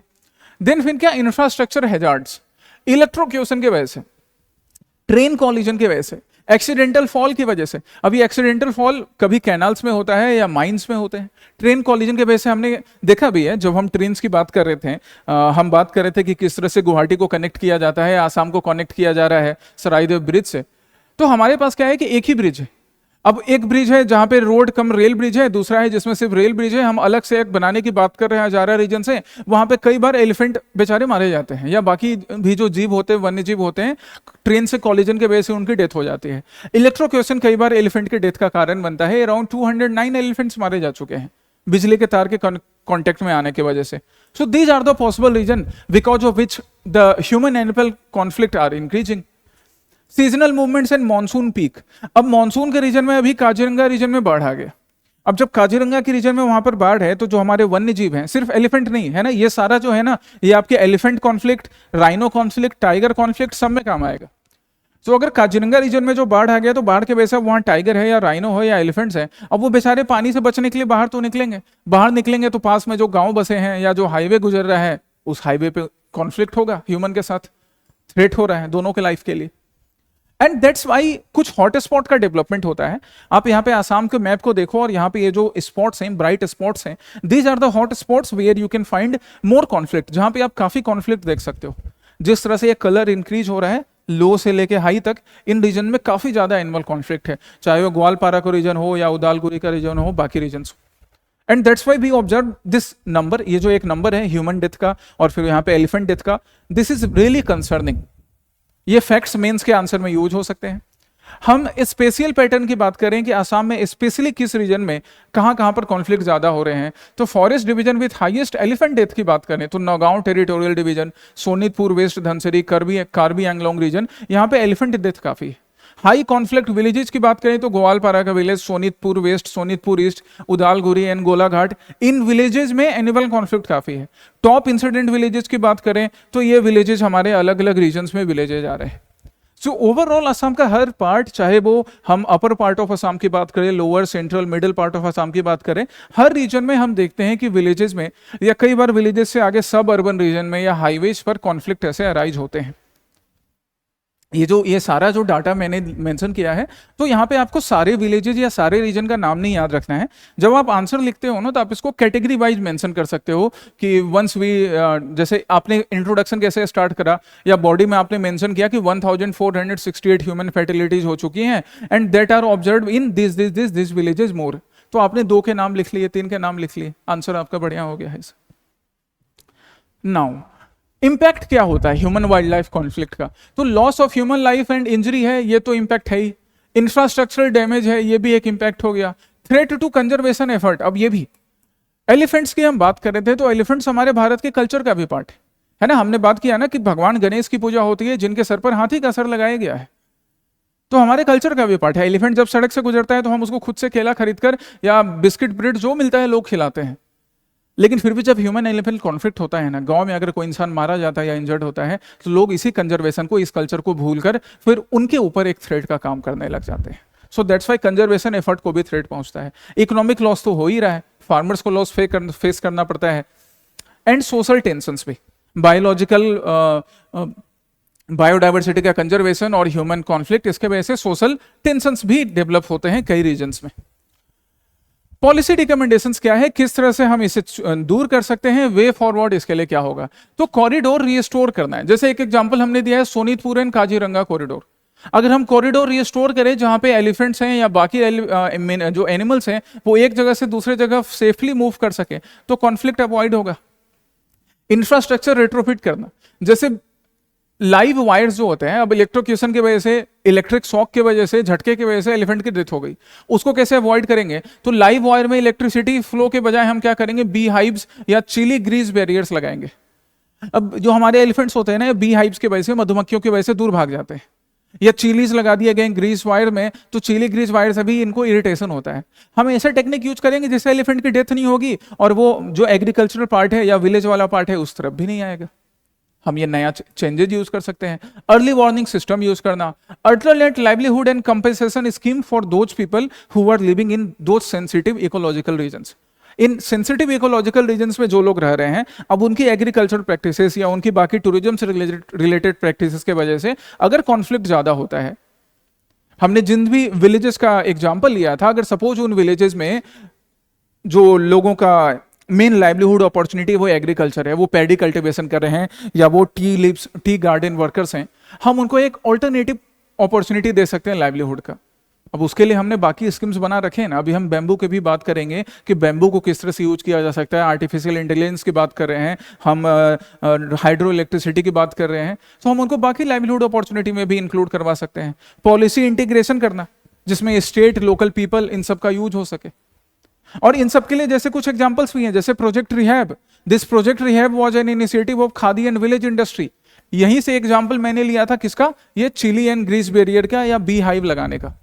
अब बी हाइव लगा के देखो, तुम बी हाइव लगा रहे हो तो उससे तुम्हारा एक फायदा क्या हो गया ना, वहां से हनी कलेक्ट हो गया, वैक्स कलेक्ट हो गया, तो उससे भी लाइवलीहुड अपॉर्चुनिटी क्रिएट हो रही है। एक तरफ फायदा हो रहा है, दूसरी तरफ एलिफेंट का कॉन्फ्लिक्ट भी कम हो रहा है। एग्रीकल्चर बेस्ड डेटरेंस यूज करना। एग्रीकल्चर बेस्ड डेटरेंस यही, जैसे आप चिली ग्रीस या फिर आप ऐसे क्रॉप्स यूज कीजिए जो कि एलिफेंट्स को पसंद नहीं है। जब उसको पसंद नहीं होगा, अब उसको गन्ना पसंद है, ईख पसंद है, तो वो तो आएगा ना गन्ना का जूस पीने, तुम वैसे प्रोडक्ट लगाओ ही नहीं। एडॉप्टिंग पॉपुलर इंटरनेशनल प्रैक्टिसेस, यहां पे एक प्रैक्टिस मैंने क्या इंक्लूड किया है, केनिया का, याद रखो इसको। WWF केनिया जो है, they have implemented various strategies including predator deterrent lights, मतलब ऐसे लाइट्स इंस्टॉल करना जिससे कि एलिफेंट लाइट्स उनके आंख में पड़े वो उस तरफ नहीं आए, दूर हो जाए वहां से, है ना। Wildlife monitoring and water access for both humans and wildlife. कई बार कॉन्फ्लिक्ट किस लिए होता है कि अब बेचारा हाथी है, बड़ा सा जानवर, अब बड़ा जानवर है तो उसको प्यास भी ज्यादा लगेगी। जैसे ये सेशन करवाते हुए मुझे प्यास लग रही है, लंबा सेशन है तुम्हारा इन डेप्थ, तो अब उसको प्यास लग रही है। अब यहाँ पे पानी का बोतल था तो मैंने पानी पी लिया, मुझे क्लास छोड़ के जाने की जरूरत नहीं पड़ी। तो हाथियों के लिए भी या एलिफेंट्स के लिए या बाकी एनिमल्स के लिए हम क्या करेंगे, वाटर फैसिलिटीज भी, ड्रिंकिंग वाटर फैसिलिटीज भी प्रोवाइड कर देंगे। और ये सक्सेसफुल एग्जांपल है केनिया का, जिससे काफी कॉन्फ्लिक्ट कम हुआ। चलिए, तो इन प्रैक्टिसेस को यूज करके हम लोग कॉन्फ्लिक्ट कम कर सकते हैं। And so now a mains practice question on this, एक मेंस के लिए प्रैक्टिस क्वेश्चन यहां पर तुम्हारा इस टॉपिक से भी रिलेटेड। देन है हार्नेसिंग आसाम से बैम्बू वेल्थ। बैम्बू अभी भी घरों में, चाहे हम झापे की बात करें, झापे के अलावा अभी ये बॉटल की बात कर रहे हैं, this bottle is of made up of plastic, but अगर हम इसको रिप्लेस करने की बात करें तो हम बैम्बू मेड बॉटल्स भी यूज कर सकते हैं। और कई और चीजों में, पहले तो बचपन से घर में हम देखते हैं कि झाड़ू के लिए भी बैम्बू का यूज किया जाता है, बैम्बू मेड मैट्स होते हैं जिसपे हम बैठते हैं, बाकी कई प्रोडक्ट्स होते हैं जहां हम बैम्बू का यूज करते हैं। तो उस बैम्बू को यूज करना और इंक्रीज किया जा सकता है नई नई टेक्नोलॉजी के लिए। यहां हम इथेनॉल ब्लेंडिंग की बात करेंगे, स्पेशली इथेनॉल ब्लेंडिंग की। चलिए फिर इथेनॉल ब्लेंडिंग पर आते हैं। इंट्रोडक्शन कैसे स्टार्ट करेंगे, तो इंट्रोडक्शन स्टार्ट करने के लिए यहां मैंने क्या लिखा, that Assam is a major bamboo producing region in India. Assam एक मेजर बैम्बू प्रोड्यूसिंग रीजन है। तुम मुझे बता सकते हो कि around how much percentage of bamboo is being produced in Assam. अगर हम पूरे इंडिया की बात करें तो आसाम कितना परसेंट बैम्बू प्रोडक्शन करता है, एक एवरेज। तो इस तरह से हमने इंट्रोडक्शन स्टार्ट किया। फिर हमने ये भी लिखा कि नुमालीगढ़, हम रिफाइनरी की बात कर रहे हैं कि हम नुमालीगढ़ रिफाइनरी में बैम्बू बेस्ड बायो इथेनॉल का यूज करने वाले हैं। अब यहां पर बात किया जाता है कि ये सेकंड जनरेशन इथेनॉल टेक्नोलॉजी होगी, तो हमें यह भी समझना होगा कि अगर सेकंड जनरेशन है तो कोई फर्स्ट जनरेशन भी होगा, थर्ड जनरेशन भी है क्या, फोर्थ जनरेशन भी है क्या, ये सब मैं एक्सप्लेन करूंगा अभी तुम्हें। फिलहाल बैम्बू बेस्ड जो बायो इथेनॉल है ना, वो किसका पार्ट है गाइज, सेकंड जनरेशन का। First generation, second, third, fourth सब हम डिस्कस करेंगे आगे। तो हम Numaligarh wild life, Numaligarh refinery का भी बात रेफरेंस दे रहे हैं कि हम नुमालीगढ़ रिफाइनरी में भी बैम्बू को यूज करेंगे सेकंड जनरेशन इथेनॉल प्रोडक्शन के लिए। एंड नॉन फूड बायोमास का यूज करना। अब ये नॉन फूड बायोमास क्या है? यूजुअली जो हम फर्स्ट जनरेशन की बात करते हैं ना, फर्स्ट जनरेशन इथेनॉल का, तो वहां पर ना फूड बेस्ड बायोमास को यूज किया जाता है, जिससे फूड सिक्योरिटी का कंसर्न अराइज होता है। बैम्बू जो है वो नॉन फूड बेस्ड बायोमास है। सो अगर बैम्बू का प्रोडक्शन ज्यादा हो रहा है, इससे तो फूड सिक्योरिटी होगा नहीं, हम इसी बैम्बू चिप को लेकर कहां जाएंगे? बायो इथेनॉल बनाने के लिए। सो हमारा फूड सिक्योरिटी का भी इशू अराइज नहीं हो रहा है। ये सारा पार्ट इंट्रोडक्शन का पार्ट बन गया। इतना बड़ा इंट्रोडक्शन लिखना नहीं है, बस इंट्रोडक्शन लिखने में आप ऐसे पॉइंट्स इंक्लूड कर सकते हो कि इस तरह से बैम्बू का यूज हम बायो इथेनॉल के लिए कर सकते हैं। यहां पे आप डिजिटल बैम्बू सप्लाई चेन उनके वेबसाइट पर जाओगे तो आपको यहां क्या मिलेगा? That Assam bio ethanol private limited ABEPL is the first, ये जो अंडरलाइन है देखो, is the first bio refinery to produce fuel grade ethanol from bamboo biomass. अब ये एक वैल्यू एडिशन हो गया, एक फैक्ट हो गया, इंपॉर्टेंट फैक्ट, कि Assam bio ethanol private limited जो है वो फर्स्ट बायो रिफाइनरी है जो कि बैम्बू बेस्ड बायोमास को यूज करके इथेनॉल प्रोडक्शन करेगा। ठीक है, इवन CO2 का जो एमिशन होगा वो भी कम होगा इसमें। चलिए, environment and socio economic benefits हैं, ये आप इस फिगर में देख सकते हो कि किस तरह से environment and socio economic benefits arise होते हैं। इसको हम आगे डिस्कस भी करने वाले हैं। सबसे पहले first generation, second generation, third generation and fourth generation biofuel जो है, इसका डिफरेंस समझ लेते हैं। फर्स्ट जनरेशन की बात करें तो यहाँ पे इस क्रॉप को देखो, क्या है? मकई है, भुट्टा है, कॉर्न है। अब ऑब्वियसली ये फॉडर क्रॉप हो गया ना, तो इनको यूज किया जाता है किसमें? फर्स्ट जनरेशन बायो इथेनॉल या बायोफ्यूल के लिए। And that's why it has high carbon content, इनमें कार्बन कंटेंट भी ज्यादा होता है। एडिबल आइटम से बनाया जा रहा है, तो जब एडिबल आइटम से बनाया जा रहा है तो फूड सिक्योरिटी का भी एक कंसर्न अराइज होता है। दैट्स वाई फर्स्ट जनरेशन से निकलकर हम सेकंड जनरेशन पे पहुंचे। सेकंड जनरेशन में जो बायोमास है उसके लिए यूज किया जाता है, राइस हस्क को यूज किया जा रहा है। अब राइस हस्क को तो हम खा नहीं रहे हैं, राइस का यूज कर लिया, राइस हस्क बच गया। या वुडन चिप्स हो गया, वुडन चिप्स में कौन सा वुडन चिप्स? हम बैम्बू चिप्स को यूज कर सकते हैं, तो इससे फूड सिक्योरिटी भी नहीं अराइज होगा। इवन ग्रीन हाउस गैस का जो एमिशन है वो भी काफी कम होता है। सो हमारा जो bamboo based bio ethanol generation है वो कौन से जनरेशन में पड़ रहा है? सेकंड जनरेशन में। प्रीलिम्स में ये सब बड़े काम आएगा आपके, ये प्रीलिम्स के लिए। Then third and fourth generation भी है गाइज। थर्ड जनरेशन क्या है? थर्ड जनरेशन में और ज्यादा कार्बन न्यूट्रल टेक्निक है, मतलब CO2 एमिशन और कम हो गया। और यहाँ पे हम यूज किसको करते हैं? माइक्रो ऑर्गेनिजम्स लाइक एल्गी को। मतलब फर्स्ट जनरेशन में हमने फॉडर क्रॉप यूज किया, सेकंड जनरेशन में हमने bamboo chips, wooden chips, rice husk use कर लिया, थर्ड में एल्गी यूज कर रहे हैं। और फोर्थ में हम क्या करें? फोर्थ में हम जेनेटिकली इंजीनियर्ड क्रॉप्स को यूज करने की बात करते हैं, जो कि एक्चुअली में कार्बन नेगेटिव है। मतलब कार्बन एमिशन जो कि हम न्यूट्रल स्टेज तक थर्ड में पहुंच गए थे, फोर्थ एक्चुअली कार्बन नेगेटिव हो जाता है। थोड़ा ज्यादा कॉस्टली है, अभी इसमें रिसर्च की काफी जरूरत है, तो सेकंड जनरेशन पे भी काफी ज्यादा वर्क कर चल रहा है। थर्ड और फोर्थ अभी रिसर्च स्टेज में है, कई जगहों पर एप्लीकेबल भी है, बट रिसर्च और करने की जरूरत है। नाउ की फीचर्स की हम बात करें, इस प्रोजेक्ट की बात करें, नुमालीगढ़ प्रोजेक्ट की, तो एनुअल कंजम्पशन जो होगा वो around 5 lakh metric tons of bamboo का होगा।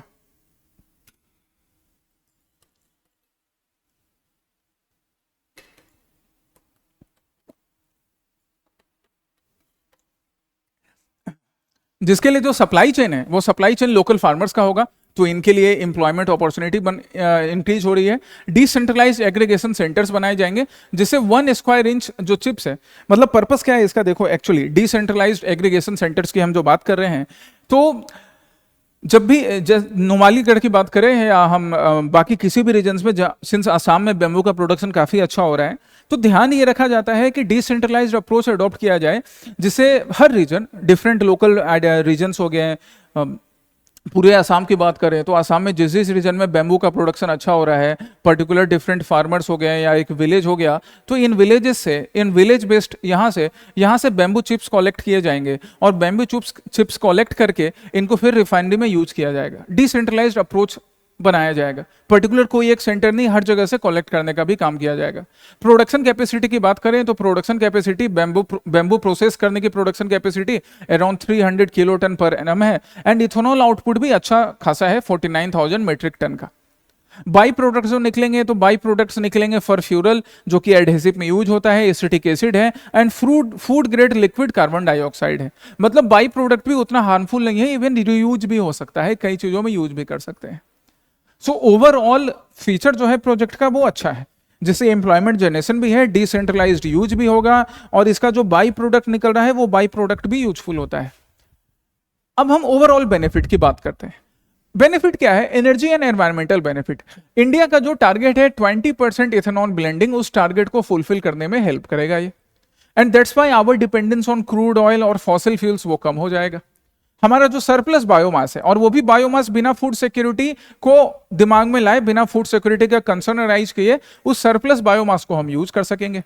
इकोनॉमिक इंपावरमेंट होगा, क्योंकि जो सपोज अभी जो बैम्बू ग्रोवर्स हैं, चाहे वो स्मॉल लेवल के हों या लार्ज लेवल को हों, उनके लिए इकोनॉमिक अपॉर्चुनिटी क्रिएट होगी। It will provide stable income and credit linkage for bamboo farmers, उनके लिए क्रेडिट फैसिलिटीज भी अराइज हो सकती है। Industrial and regional impact, decentralised approach adopt कर रहे हैं, that's why regional impact particular किसी एक रीजन में, सिर्फ असम की नहीं, असम के डिफरेंट रीजन्स में फैल सकेगा। फाइनेंशियल रेजिलियंस डेवलप होगा। किसके लिए फाइनेंशियल रेजिलियंस डेवलप होगा? तो हमारे जो बैम्बू ग्रोवर्स हैं, पूरा का पूरा सप्लाई चेन स्ट्रेंथन होगा, जिससे कि फाइनेंशियल रेजिलियंस डेवलप होता है।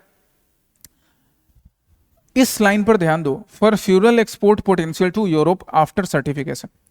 ये जो फॉर फ्यूरल है, हमने इसको देखा ना कि ये क्या है, बाई प्रोडक्ट है। तो प्रोडक्ट तो हमारा यूज हो ही रहा है बायो एथेनॉल के फॉर्म में, इवन बाई प्रोडक्ट का भी हमारे पास एक्सपोर्ट पोटेंशियल है, जो हम यूरोप में भेज सकते हैं। हालांकि अभी सर्टिफिकेशन की नीड है, बट हम एक्सपोर्ट कर सकते हैं बाई प्रोडक्ट्स का भी। सो इकोनॉमिक जो फाइनेंशियल रेजिलियंस है वो काफी हद तक इंप्रूव होने वाला है, इवन एक्सपोर्ट में भी हेल्प करेगा बाई प्रोडक्ट के भी केसेस में। बट कुछ चैलेंजेस भी साथ में एग्जिस्ट करते हैं। चैलेंजेस क्या है? Operational stabilisation. अभी ऑपरेशनल स्टेबलाइजेशन कैसे है? तो रिफाइनरी की जो नीड है ना, टाइम टू टाइम वो फुलफिल होनी चाहिए। मार्केट एक्सेप्टेंस, बायो इथेनॉल का मार्केट एक्सेप्टेंस कितना है? कई बार हम देखते हैं ऑटोमोबाइल कंपनी का, दैट उनके यहाँ ऑटोमोबाइल कंपनी में इंजन में कई शिकायतें आने लगती हैं बायो इथेनॉल ब्लेंडेड फ्यूल को यूज करके। सप्लाई चेन कोऑर्डिनेशन को मैनेज कर पाना स्मॉल बैम्बू ग्रोवर्स का डिफरेंट रीजन्स के बेस है, जैसे कभी सपोज बात करते हैं हम कि जो सीड्स हैं बैम्बू के सैपलिंग्स लगाए गए वो अच्छे से ग्रो नहीं करते हैं, या सप्लाई चेन फ्लड की वजह से अफेक्ट हो गया, बाकी किसी रीजन के वजह से अफेक्ट हो गया, उस केस में सप्लाई चेन कोऑर्डिनेशन बनाए रखना एक चैलेंज होता है। इंफ्रास्ट्रक्चर डेवलपमेंट एक चैलेंज बन जाता है। सस्टेनेबल हार्वेस्टिंग, अब बैम्बू हार्वेस्टिंग जो है वो भी सस्टेनेबल होनी चाहिए। सस्टेनेबल इन द केस की उसके वजह से डिफोरेस्टेशन नहीं हो, कि जो भी बैम्बूज लगे थे या बैम्बू के पहले प्लांट्स काफी लगे थे उनको कट कर दिया गया, तो एक तरफ डिफोरेस्टेशन भी होगा। या फिर बैम्बू के प्लांट्स लगाए तो जा रहे हैं, बट उनका मेन पर्पस है कि उनको कट करके बायोफ्यूल्स में यूज किया जा सके, एथेनॉल ब्लेंडिंग में यूज किया जा सके, तो वो सस्टेनेबल नहीं रहेगा। उस चीज को भी मैनेज करना एक अच्छी बात है। देन इकोनॉमिक वायबिलिटी को भी मेंटेन करना। Water and land uses, bamboo जो एक प्लांट है वो काफी ज्यादा वाटर यूज करता है, लार्ज स्केल पर वाटर नीड इसको चाहिए, वाटर की जरूरत होती है। सो वाटर का need specially water scarce region में, और वाटर अगर ज्यादा से ज्यादा अगर जो हमारे फार्मर्स हैं, बैम्बू ग्रोवर्स हैं, अगर वो बैम्बू ग्रो कर रहे हैं और बैम्बू ग्रो करने की वजह से दूसरे किसी क्रॉप का वाटर नीड अफेक्ट हो रहा है, या ग्राउंड वाटर का और ज्यादा एक्सप्लॉइटेशन हो रहा है, तो ये भी एक कंसर्न बन जाता है। ये कुछ चैलेंजेज हैं। Now a question, mains best practice question आपके लिए सामने। देन नेक्स्ट टॉपिक है नॉर्थ ईस्टर्न एसडीजी इंडेक्स का। नॉर्थ ईस्टर्न एसडीजी इंडेक्स को अभी हमने प्री सिक्योर में भी डिस्कस किया था, अब हम इसको पूरी तरह से आसाम स्पेसिफिक बनाकर डिस्कस करेंगे। इसकी समरी की बात करें तो आप पीआईबी के इस स्क्रीनशॉट में भी देख सकते हो that 85% of the district show increase in composite score. All districts of Mizoram, Mizoram के लिए बड़ी अच्छी बात है, एजुकेशन के फील्ड में भी अच्छा काम कर रहे हैं, तो ओवरऑल एसडीजी में इंप्रूव किया इन्होंने। That all districts of Mizoram, साथ ही साथ Sikkim and Tripura have achieved front runner status। ये इनके लिए, इन 3 स्टेट्स के लिए बड़ी अच्छी बात है। Hnahthial in Mizoram emerged as best performant district in north eastern region. पूरे नॉर्थ ईस्टर्न रीजन में, ये सब प्रीलिम्स बेस्ट है, आपके प्रीलिम्स में बड़े काम आने वाले हैं कि ये रीजन मिजोरम का पूरे नॉर्थ ईस्ट में बेस्ट परफॉर्म कर रहा है।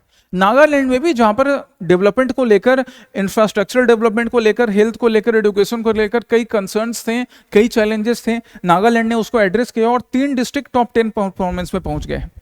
सो ये सारी चीज काफी इंपॉर्टेंट है, काफी इंपॉर्टेंट रिपोर्ट्स में काफी इंपॉर्टेंट फाइंडिंग्स मिली है। असम की हम बात करें तो all the districts of Assam have improved on zero hunger, quality education, clean water and sanitation, साथ ही साथ decent work in economic growth में। बट कुछ कंसर्न भी हैं, वो कंसर्न भी हम आगे देखेंगे। फिलहाल हम एसडीजी की बात करते हैं। तो ये जो नॉर्थ ईस्ट एसडीजी इंडेक्स है 2023-24 का, ये सेकंड रिपोर्ट है। इससे पहले भी एक रिपोर्ट 2021 में आ चुका है। हम सेकंड रिपोर्ट की बात करते हैं। जिस सेकंड रिपोर्ट को डेवलप किया है किसने? ऑब्वियसली नीति आयोग ने। लेकिन नीति आयोग किसके साथ मिलकर north eastern reason district SDG index publish कर रहा है? तो ministry of development of north east region. और जो टेक्निकल सपोर्ट है तो यूएनडीपी का टेक्निकल सपोर्ट। ये प्रीलिम्स बेस्ड आपके लिए है और मेंस में इंट्रोडक्शन लिखने के काम आएगा कि this report is prepared by NITI Aayog in collaboration with this other departments. Sustainable development goal क्या है? तो sustainable development goal guys 17 global goals हैं, ग्लोबल टारगेट्स हैं, जिनको फुलफिल करने का या जिनको पूरी तरह से अचीव करने का टारगेट 2030 तक बनाया गया है कि 2030 तक हम इन सस्टेनेबल डेवलपमेंट गोल को फुलफिल कर लें।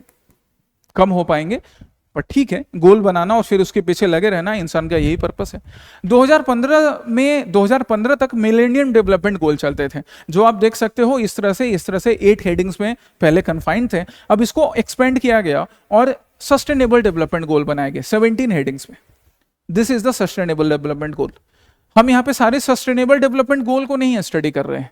हमारा पर्पस है कि इन सस्टेनेबल डेवलपमेंट गोल्स पे, चाहे वो पॉवर्टी से रिलेटेड हो, हंगर से हो, हेल्थ से हो, life below water, climate action हो, डिसेंट वर्क हो, अफोर्डेबल क्लीन एनर्जी हो, इन सब को लेकर इंडिया के नॉर्थ ईस्टर्न स्टेट्स में और स्पेसिफिकली आसाम में क्या स्टेटस है, ये हमारा पर्पस है इन 7 सस्टेनेबल डेवलपमेंट गोल्स पे।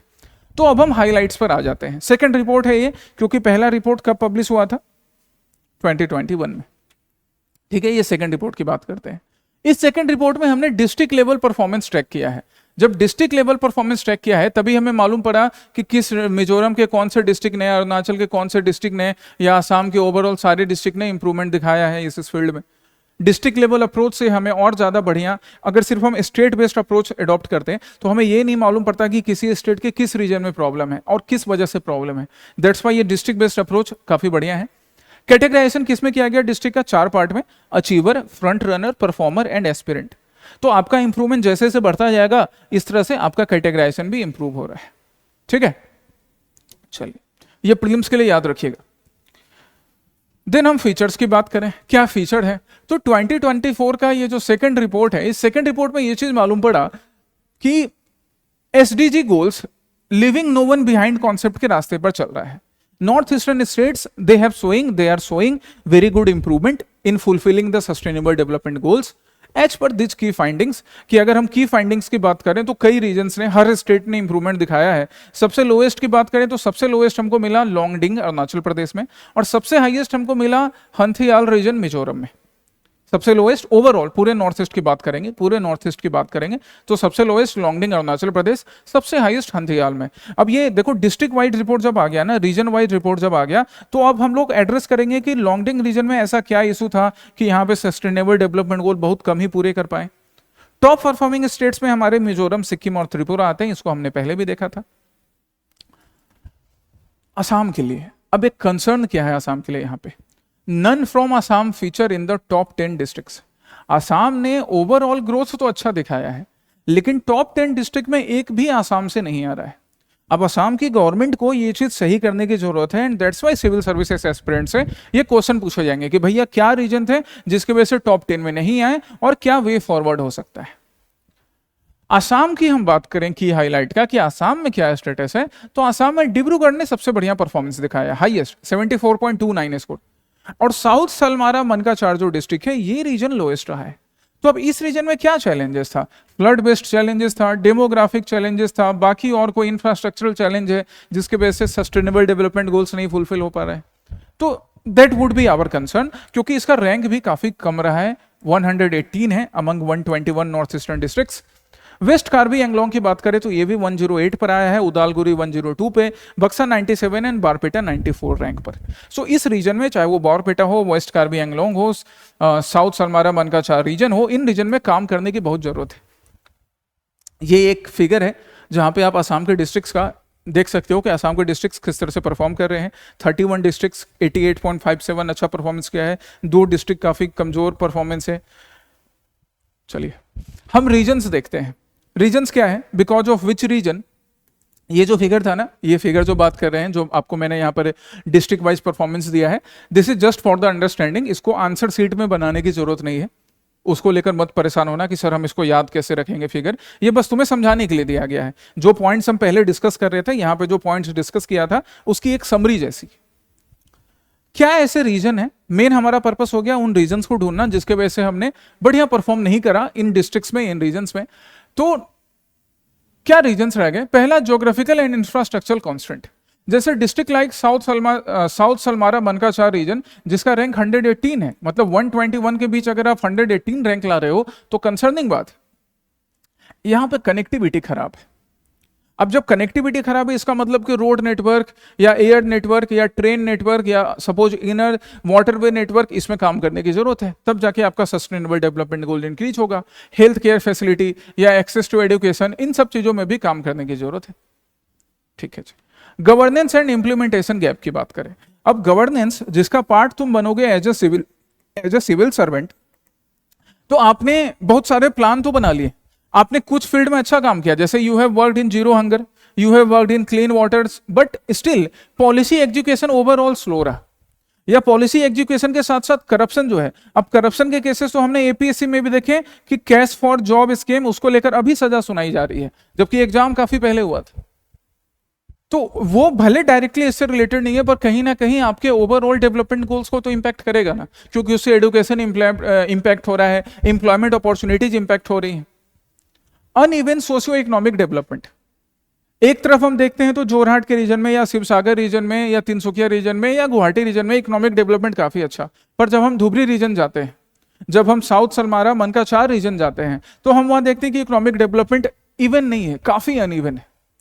और यहीं दूसरी तरफ मिजोरम त्रिपुरा जो है वो इंट्रा स्टेट, मतलब स्टेट के अंदर ही ज्यादा बढ़िया, मतलब नैरो उनके यहाँ डिवीजन है। जितना डिवीजन बढ़ेगा, इसका मतलब कि आप ओवरऑल पॉवर्टी कंट्रोल या educational opportunity, employment opportunity, clean energy, health infrastructure, जो कि सब एसडीजी में आ रहे थे, आपने सही से वो फैसिलिटी सबको अवेलेबल नहीं करवाई है। ये डिफरेंसेस बढ़ने नहीं चाहिए, बट यहाँ डिफरेंसेस असम में काफी ज्यादा है इन रीजन में, as compare to Tripura and Mizoram who are performing good.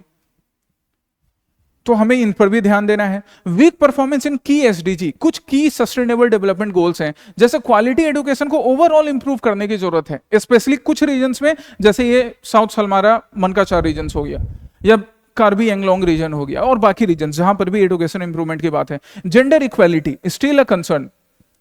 Health and sanitation lag specially due to flood. अब फ्लड जो है ना, बार बार हम फ्लड की जब बात करते हैं, अब सिक्किम जो है वहां पे भी फ्लड के इशू होते हैं, बट उतना नहीं जितना आसाम को फेस करना पड़ता है। और ये इसके लिए पूरी तरह से सरकार भी रिस्पॉन्सिबल नहीं है। जो यूनिक एक्चुअली जो टोपोग्राफी है, जिस तरह से ब्रह्मपुत्र रिवर फ्लो कर रही है, तो फ्लड की वजह से अब हेल्थ इंफ्रास्ट्रक्चर भी अफेक्ट हो रहा है। रोड कनेक्शन जो है, रेलवे कनेक्शन जो है, वो कई बार डिस्ट्रॉय हो जाता है। तो बिकॉज ऑफ दिस हमारा दूसरा भी जो सस्टेनेबल डेवलपमेंट गोल वाला टारगेट है वो फुलफिल नहीं हो पाता।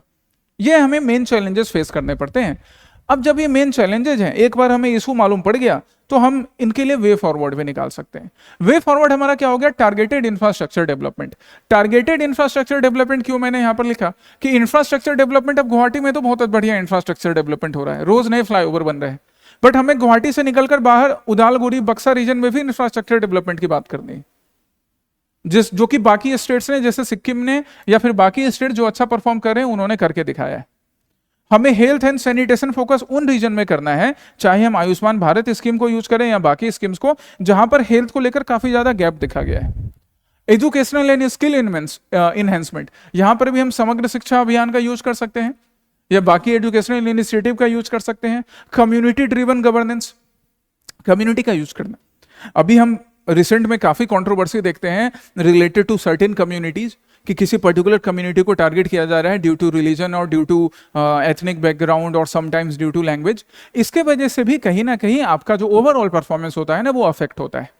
एंड दैट्स वाई वो कम्युनिटी ड्रिवन गवर्नेंस भी, जिसमें हर कम्युनिटी को साथ में लेकर गवर्नेंस किया जाएगा, क्योंकि पर्टिकुलर किसी रीजन में कोई पर्टिकुलर रिलीजियस कम्युनिटी रह रही है, लिंग्विस्टिक कम्युनिटी रह रही है, सरकार अगर वहां ध्यान ही नहीं दे, तो फिर आपका ओवरऑल स्कोर कहां सही होगा फिर। Then sustainable environmental management. अब ये सस्टेनेबल एनवायरमेंटल मैनेजमेंट अभी हमने मिनरल की बात की ना कि मिनरल एक्सप्लोरेशन है, तो मिनरल एक्सप्लोरेशन करने से, एक्सट्रैक्शन करने से इकोनॉमी तो ऑब्वियसली इंक्रीज होगी। तो आपने एक तरफ सस्टेनेबल डेवलपमेंट गोल्स में इंप्लॉयमेंट अपॉर्चुनिटी इंक्रीज करवाया, लेकिन आपने अगर सपोज वो एक्सप्लोरेशन के टाइम में, एक्सट्रैक्शन के टाइम में आपने सस्टेनेबल प्रैक्टिसेस अडॉप्ट नहीं की, बैम्बू का यूज करके इथेनॉल प्रोडक्शन तो हुआ, लेकिन बैम्बू इतना कट किया गया इथेनॉल प्रोडक्शन के लिए, बायो इथेनॉल के लिए, कि डिफॉरेस्टेशन होना शुरू हो गया, तो फिर उससे सस्टेनेबिलिटी मेंटेन नहीं होगी, अगेन एसडीजी इंपैक्ट हो जाएगा। सो इन चीजों पर ध्यान रख के हम ओवरऑल डेवलपमेंट भी कर सकते हैं, ओवरऑल एक्चुअली ग्रोथ दिखा सकते हैं सस्टेनेबल डेवलपमेंट गोल्स में। जो नैरेटिव है फास्टेस्ट मूविंग का, इसको एक्चुअली में फुलफिल कर सकते हैं। पूरे नॉर्थ ईस्ट के लिए आसाम एक ट्रेजेक्टरी, एक मॉडल, एक डायरेक्शन दिखा सकता है। ये मेंस का प्रैक्टिस क्वेश्चन है अब आपके लिए, आप इसको अटेम्प्ट कीजिए, लिखकर दिखाइए। ये आपके आज के टॉपिक्स थे, 5 टॉपिक्स, उससे 5 रिलेटेड मेंस और प्रीलिम्स के क्वेश्चंस। अब अलग से भी कुछ प्रीलिम्स के क्वेश्चंस हैं, और ये ना तुम अपने मन में आंसर नहीं करोगे, ये मुझे कमेंट सेक्शन में आंसर चाहिए, सबका, हर स्टूडेंट का चाहिए। प्रैक्टिस करो, सबका आंसर तुम्हें देना है। ये दूसरा क्वेश्चन रहा, स्क्रीन को पॉज कर लीजिए या फिर डॉक्यूमेंट डाउनलोड कीजिए, सर्च कीजिए, अपने कॉपी में पढ़िए एंड आंसर करिए। Third question, fourth, and this is the fifth, बाल साहित्य पुरस्कार। ये आपके आज के आसाम प्रहरी का सेशन था, weekly session, detail in depth session है, तो आपके लिए टाइम भी पूरा है। वीकली सेशन है तो इन डेप्थ होना ही चाहिए। इसको देखो, पॉज करके स्क्रीन को देखना है, एक बार में एक टॉपिक समझना है, 2 समझना है, वैसे करो, बट पूरा सेशन देखो, आंसर्स प्रैक्टिस करो, मेंस वाला लिखकर आंसर इवेलुएट करवाओ। अब कई स्टूडेंट का मैं देखता हूँ बोलते कि सर हम तो अगले बार मेंस देंगे, तो अभी लिखें क्या? तो अभी नहीं लिखोगे तो अगले साल मेंस के 2 महीने पहले सिर्फ लिखोगे, कैसे इंप्रूवमेंट होगा? अभी से आंसर्स लिखो। और प्रीलिम्स के लिए भी सबको सॉल्व करना है। अगर तुम्हें ऐसा लग रहा है ना कि तुम्हारा प्रीलिम्स इस बार क्लियर हो जाएगा, तो तुम प्रीलिम्स के एमसीक्यू प्रैक्टिस नहीं करोगे, एकदम गलत फहमी में जी रहे हो। प्रीलिम्स का भी क्वेश्चन तुम्हें अटेम्प्ट करना है, ठीक है? अपनी पढ़ाई प्रीलिम्स, मेंस, इंटरव्यू, हर चीज को ध्यान में रखकर करनी है। ओके, फॉलो कीजिए, पढ़ाई कीजिए अच्छे से। जहां भी दिक्कत हो, क्वेश्चन जहां पर भी डाउट हो, डाउट भी अपना पूछ सकते हो। We are always with you. अपने हेल्थ का भी ख्याल रखो, स्पेशली जिस तरह से वेदर चेंज हो रहा है। Take care, right? Good bye, जय हिंद।